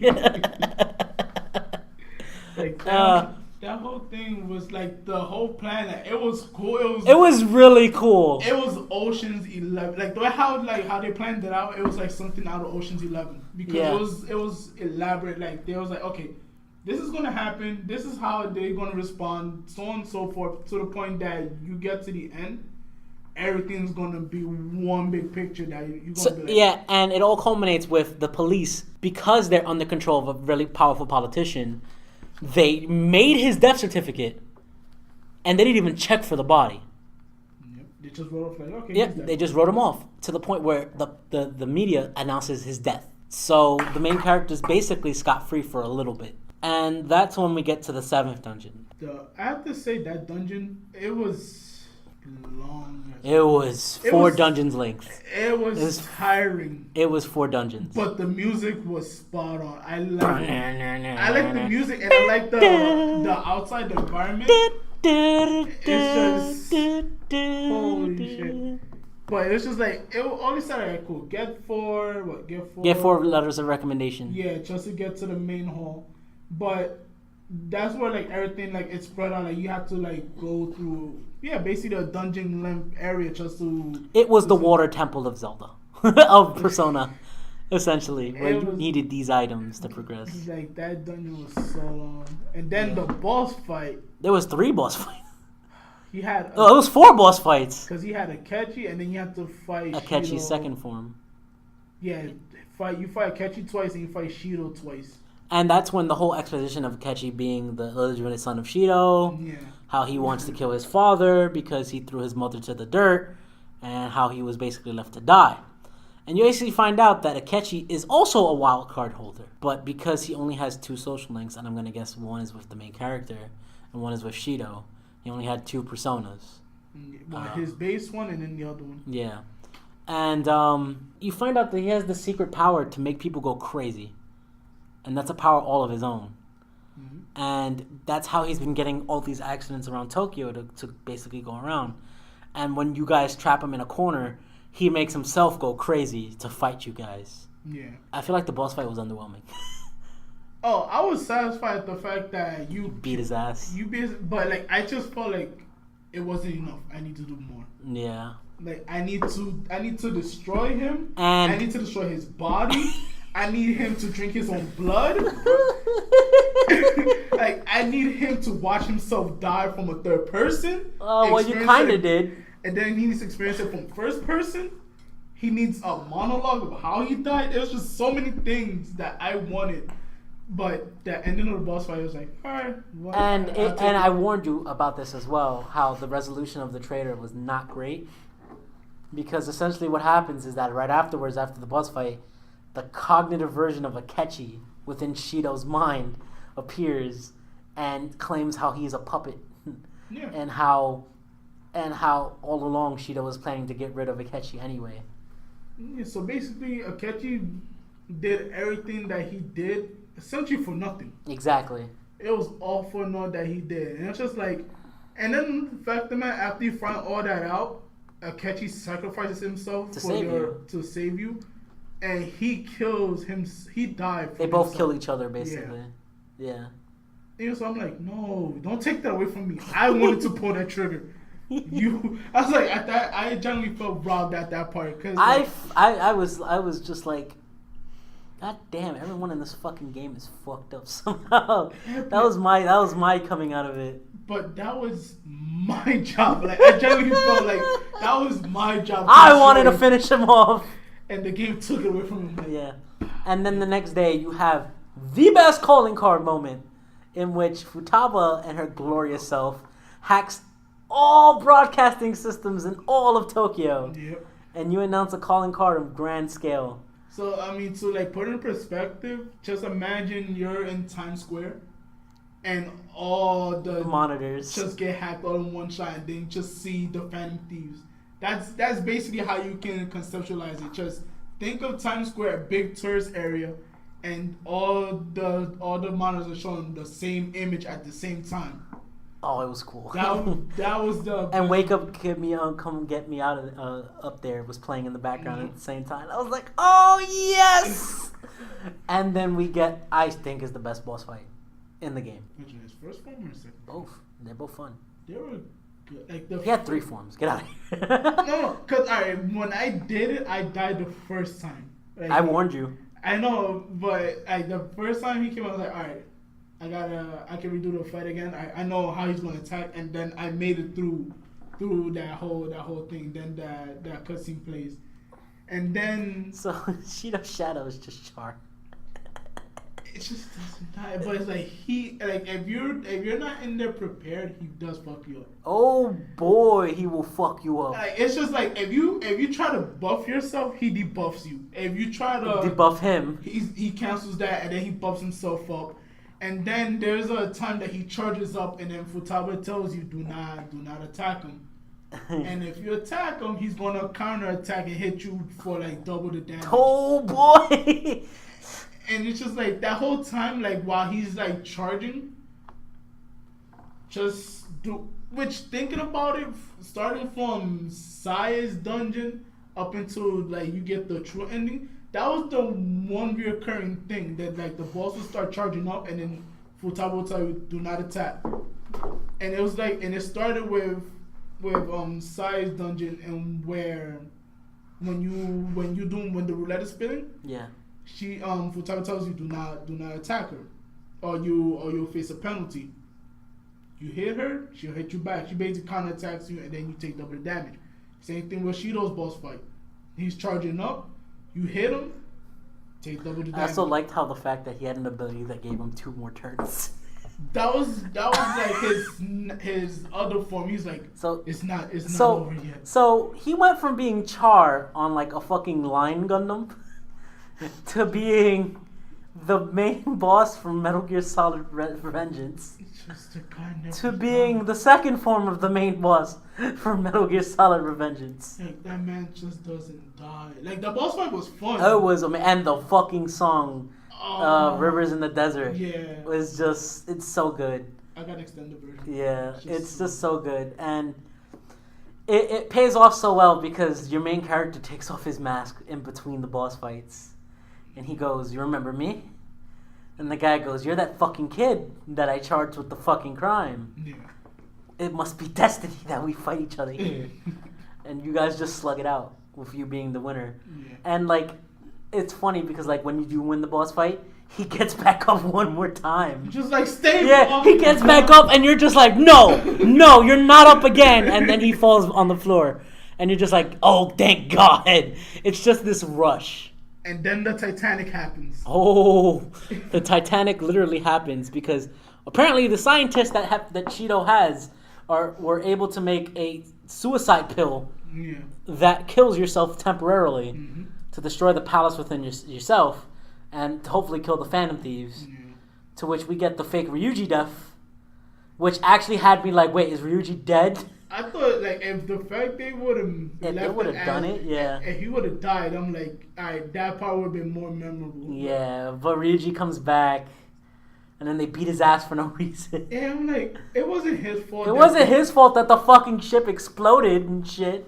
That I want to cover that logic in the next episode, like when we do like anime and hentai and all that. Yeah. Because that is one reoccurring theme that bothers me. Yeah, just But, beating you know, up on the character, yeah. Yeah. This is like the very end of the game. So basically what happens now is that you have awakened Shido's innermost feelings by dispersing his shadow. Yeah.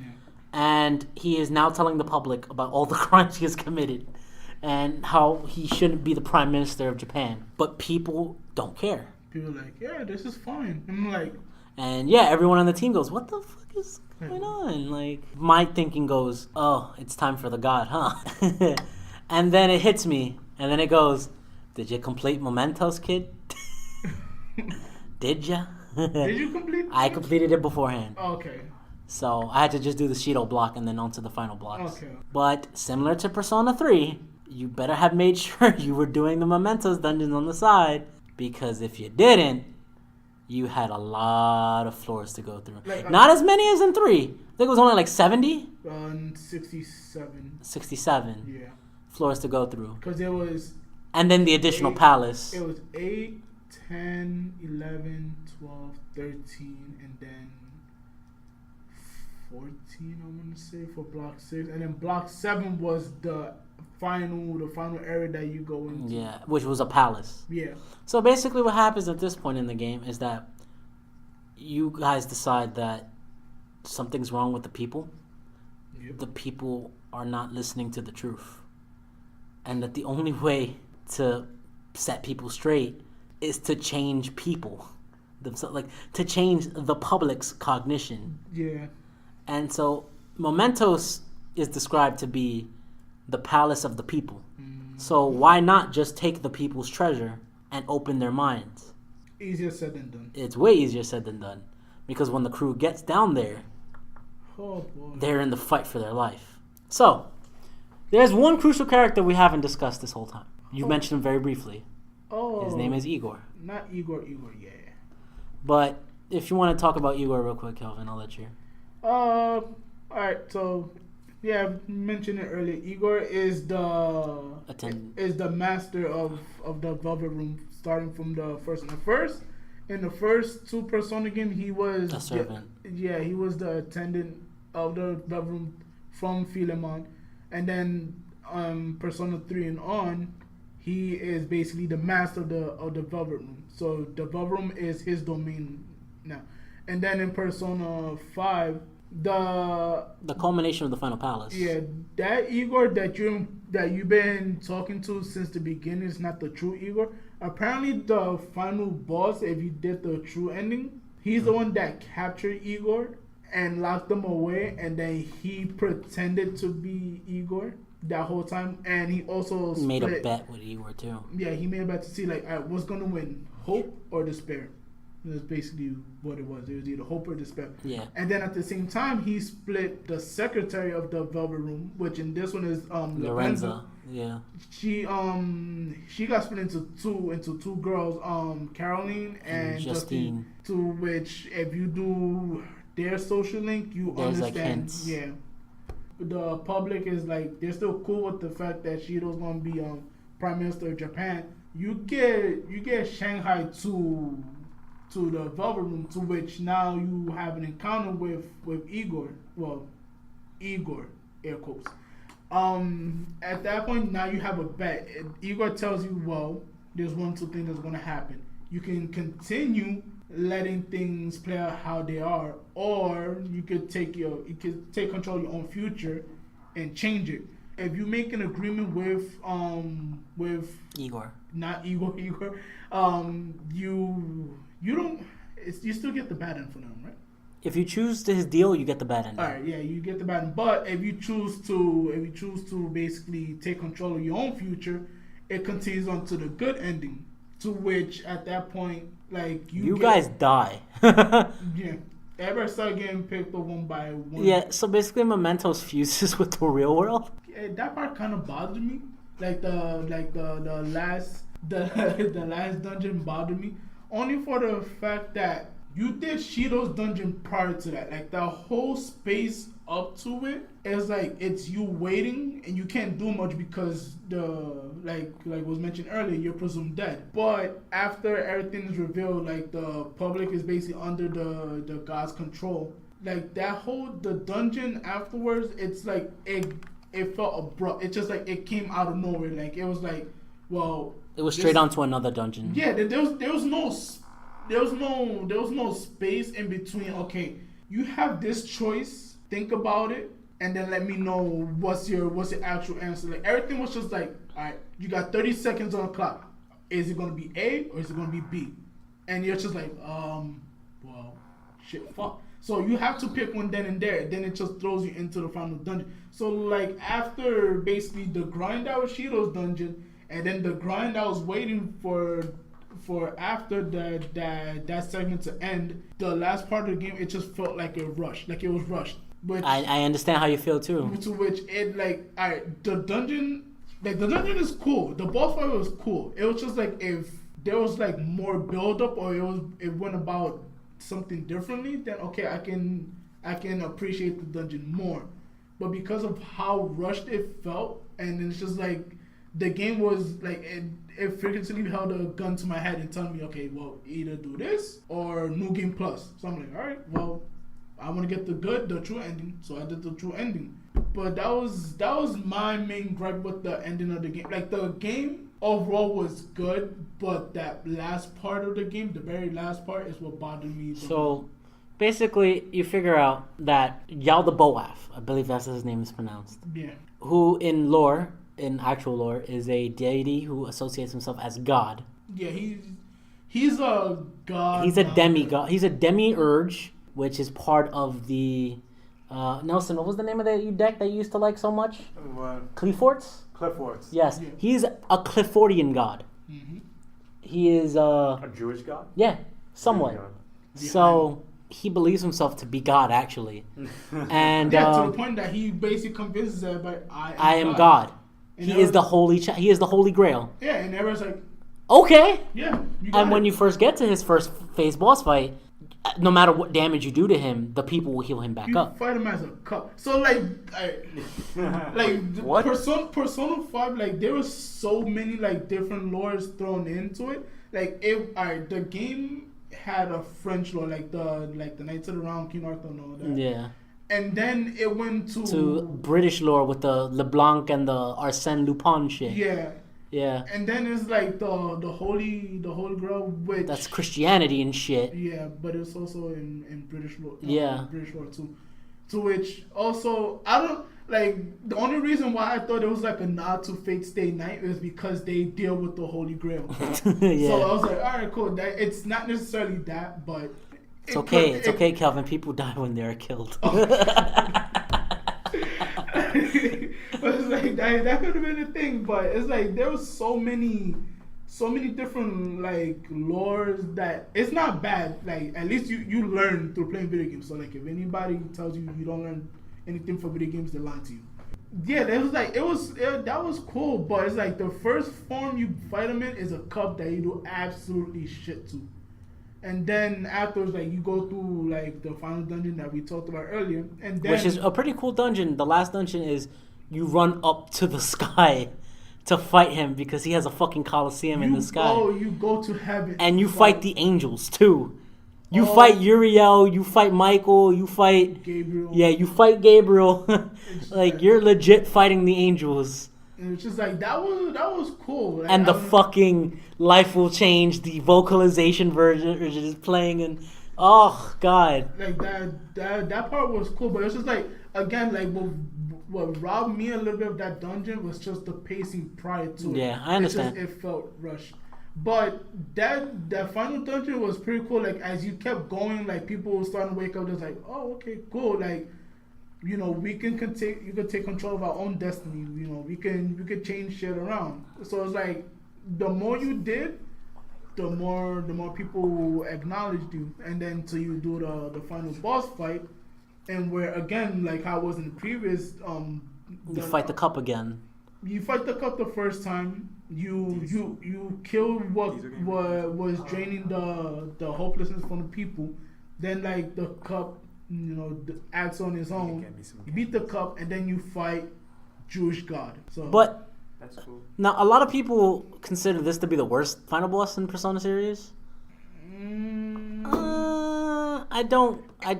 It's not the worst. It's just it didn't feel true boss like. So It felt. I feel like the mechanics weren't working in the fight because I read what he's supposed to do online. Like when he infatuates you, you're not supposed to be able to use any skills against him. Yeah. But I was still able to. The hunger one is just hunger. The rage is supposed to be the envy rage. Yeah. Is supposed to be whenever one of your friends buffs and you don't buff the other. No, that part I don't know if you came across it. If you came across the same issue, but like I Ryuji got hit with The envy rage. Yeah, the envy rage, and I was like, but he was low on health, so I'm like, okay, I'm gonna heal him. I healed him, and then he hits one of my other party members. So yeah, he didn't. So that didn't happen to me. So envy rage, my Ryuji got hit with it too.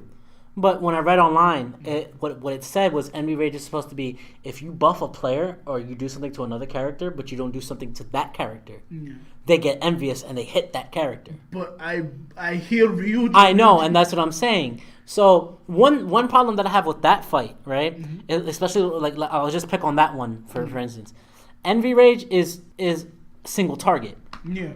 At the end of the game, you're gonna usually be using the mass buff skills and the mass heal skills by that point. You're not gonna single buff, and you're not gonna only if that's absolutely necessary. So I felt like there were some mechanics that just straight out didn't work, that were kind of cool, or they were just fucked up in some sort of way. Yeah, to which if Remaster. if they release like Persona 4 Crimson or Persona 5 Crimson or some shit. Yeah, if they release like a port, like because remote play on it, the game can run on the Vita. Yeah. And so if they do like remote play with it, then Or on the Switch. I mean, hey, that'll be a first. I would actually. I mean, Nintendo has the SMT contract. Might as well not. Yeah, why not? And so I mean, that could definitely be a thing, but it's. I like the music though. Like, no, the music was fucking amazing.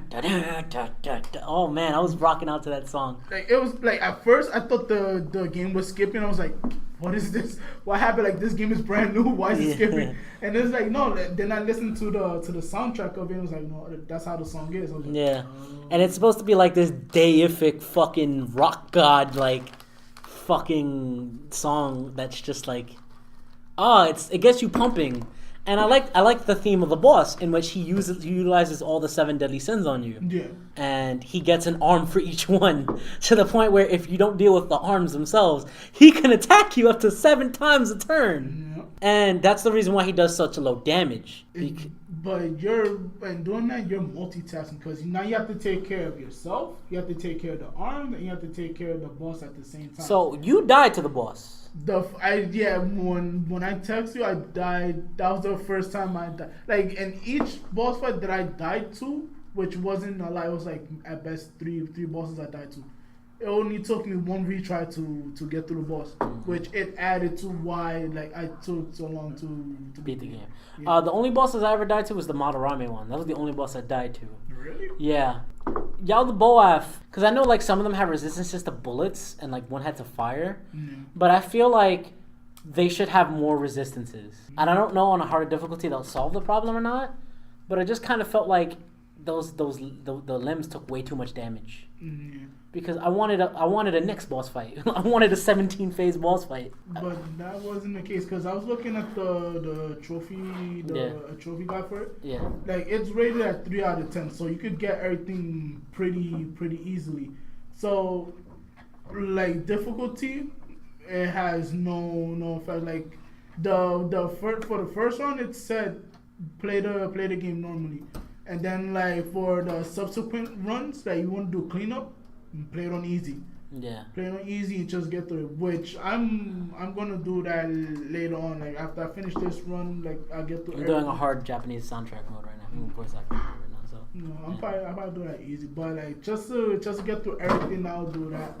But like, Persona 5, it was a great game. It's just, for whatever reason, like, it was great, and it felt flat at some parts.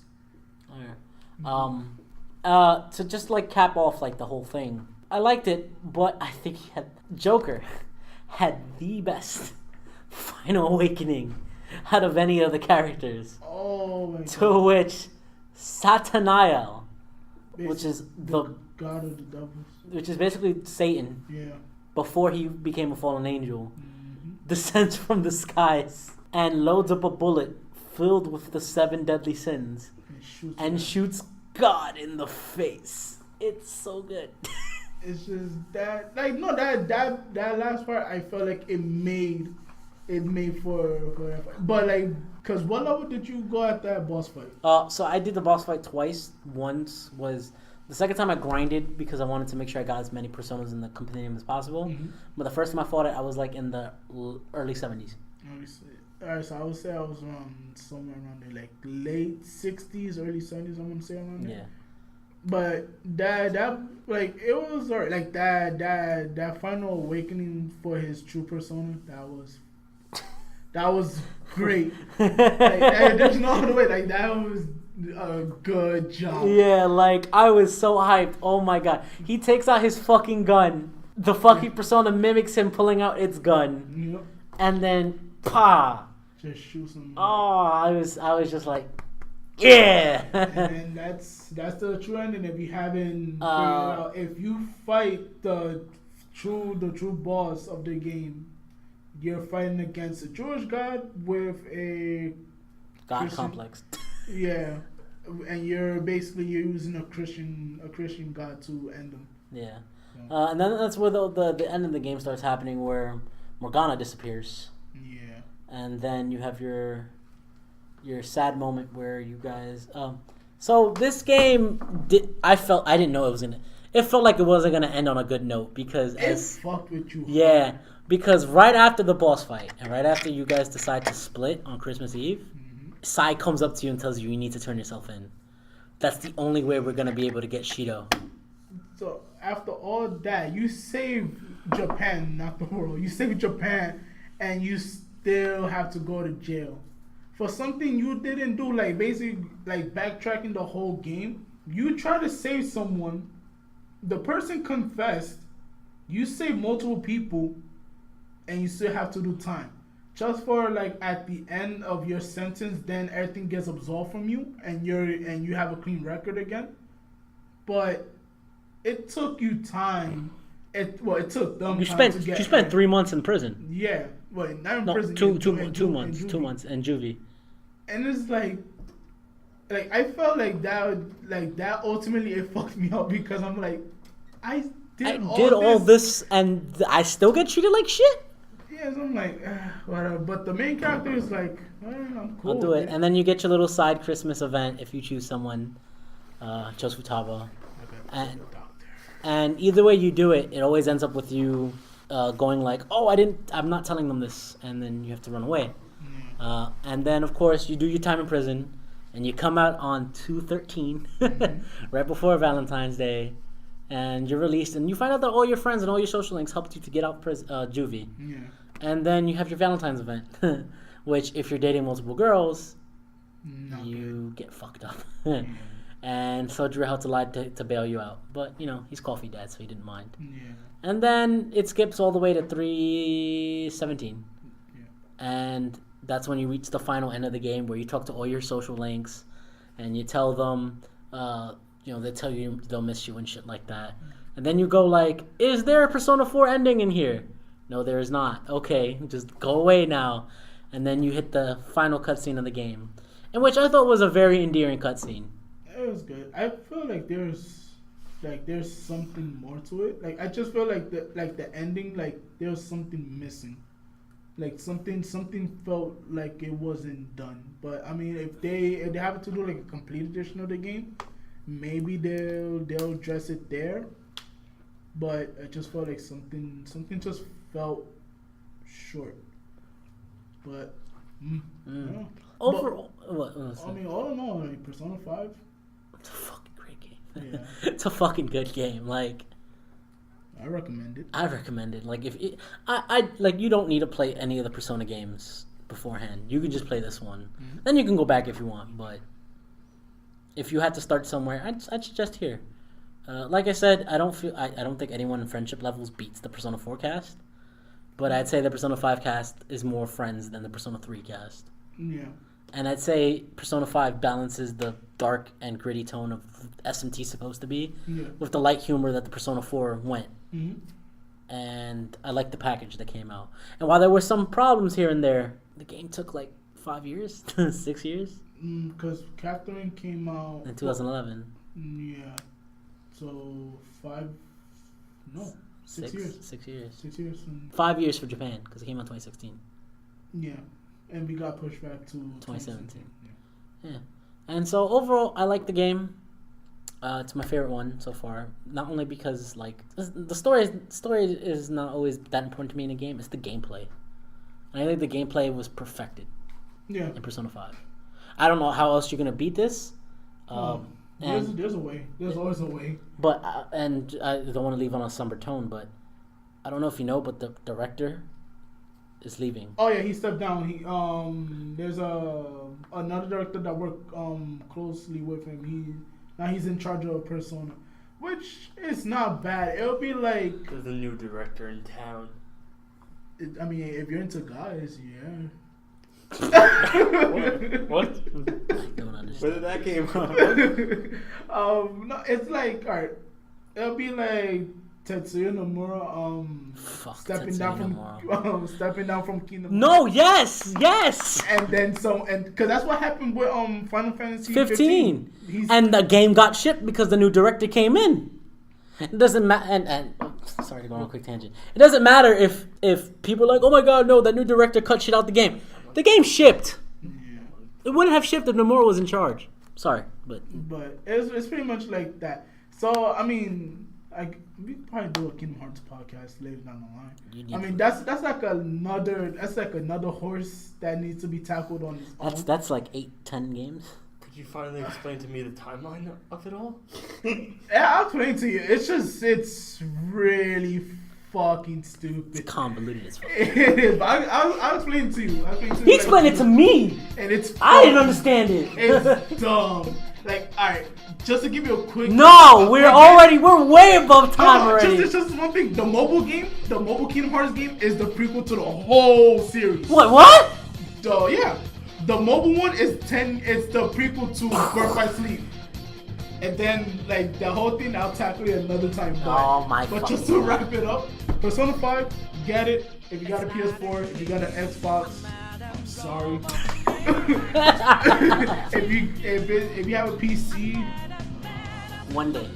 yeah, they'll find an emulator for it. It's Sega. Sega owns Atlas, so they'll probably end up porting it to Steam eventually. FUTABA and Kawakami. I will break FUTABA. I will slap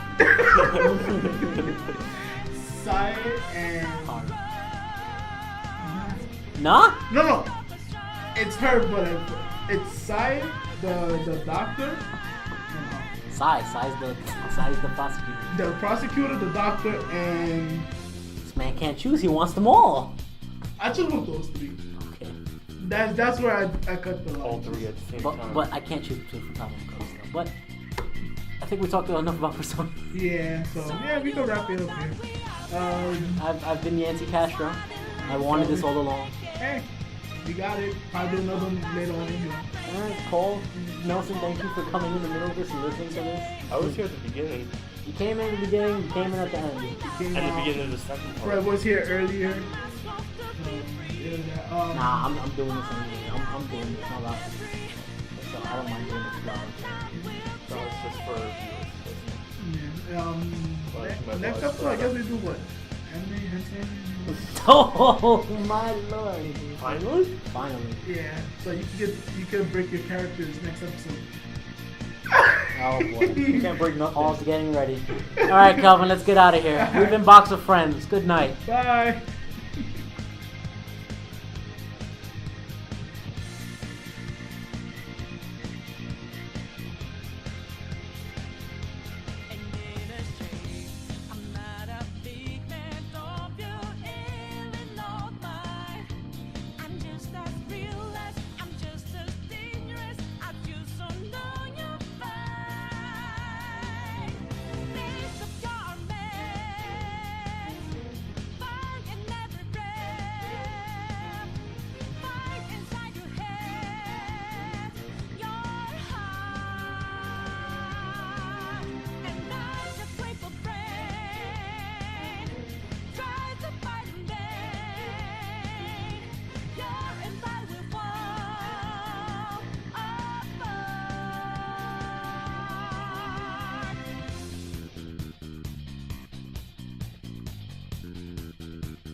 Don't you know what you're starting? But sure we got the clue how that this we go. Don't you know no more art? And as I look to the horizon, not a cloud, but then stormy weather's go too cold. Seems like it great but out of nowhere, all around you is With this amazing rock of guitar. Yeah, like when you fight the bosses. never see it. Sorry. Don't open. You left the door open. I'm about to leave. Oh, you out? Oh yeah, that's still recording? Yeah. We're on Persona 3 if you want to say something about 3. Persona 3 is the best Persona, boy. My boy, yo, he died Who's for your our best girl? sins. Who's the best girl? In Persona 3. If you see Yukari, get the fuck out. But Yukari was good. No! Get the fuck out of here! I'll leave, bro. Yukari, best girl? Cheating in 4 was ass. Yuchi is better than Yukari. Get out of here. Boy, what? What? All right. At least she doesn't give me TMI and talk shit There about was her the girl mother. in the violet room, the one in the blue. Elizabeth, she doesn't count. She does Wait, count. Elizabeth does count, yeah. Elizabeth counts, boy. She Elizabeth's actually best girl. I'd still say I guess me too. What? You're crazy. I don't talk to crazy people. All right. Okay, that's definitely being on the side. Yeah, his friend, by the way, he says hi to everyone. All right, get the Little fuck out of podcast. here. with him. Goodbye. Yeah, that's definitely on the side. Oh shit, I lost my chance. What was I saying? A lot easier because I already knew. Hello, everybody. Well, this is the second interruption we've had today. Yeah. You'll be fine. This is also going in the ending. You'll be fine. What, everybody laugh? Yeah. All right, we're almost done. Don't worry. Okay, yeah. So, Persona 5.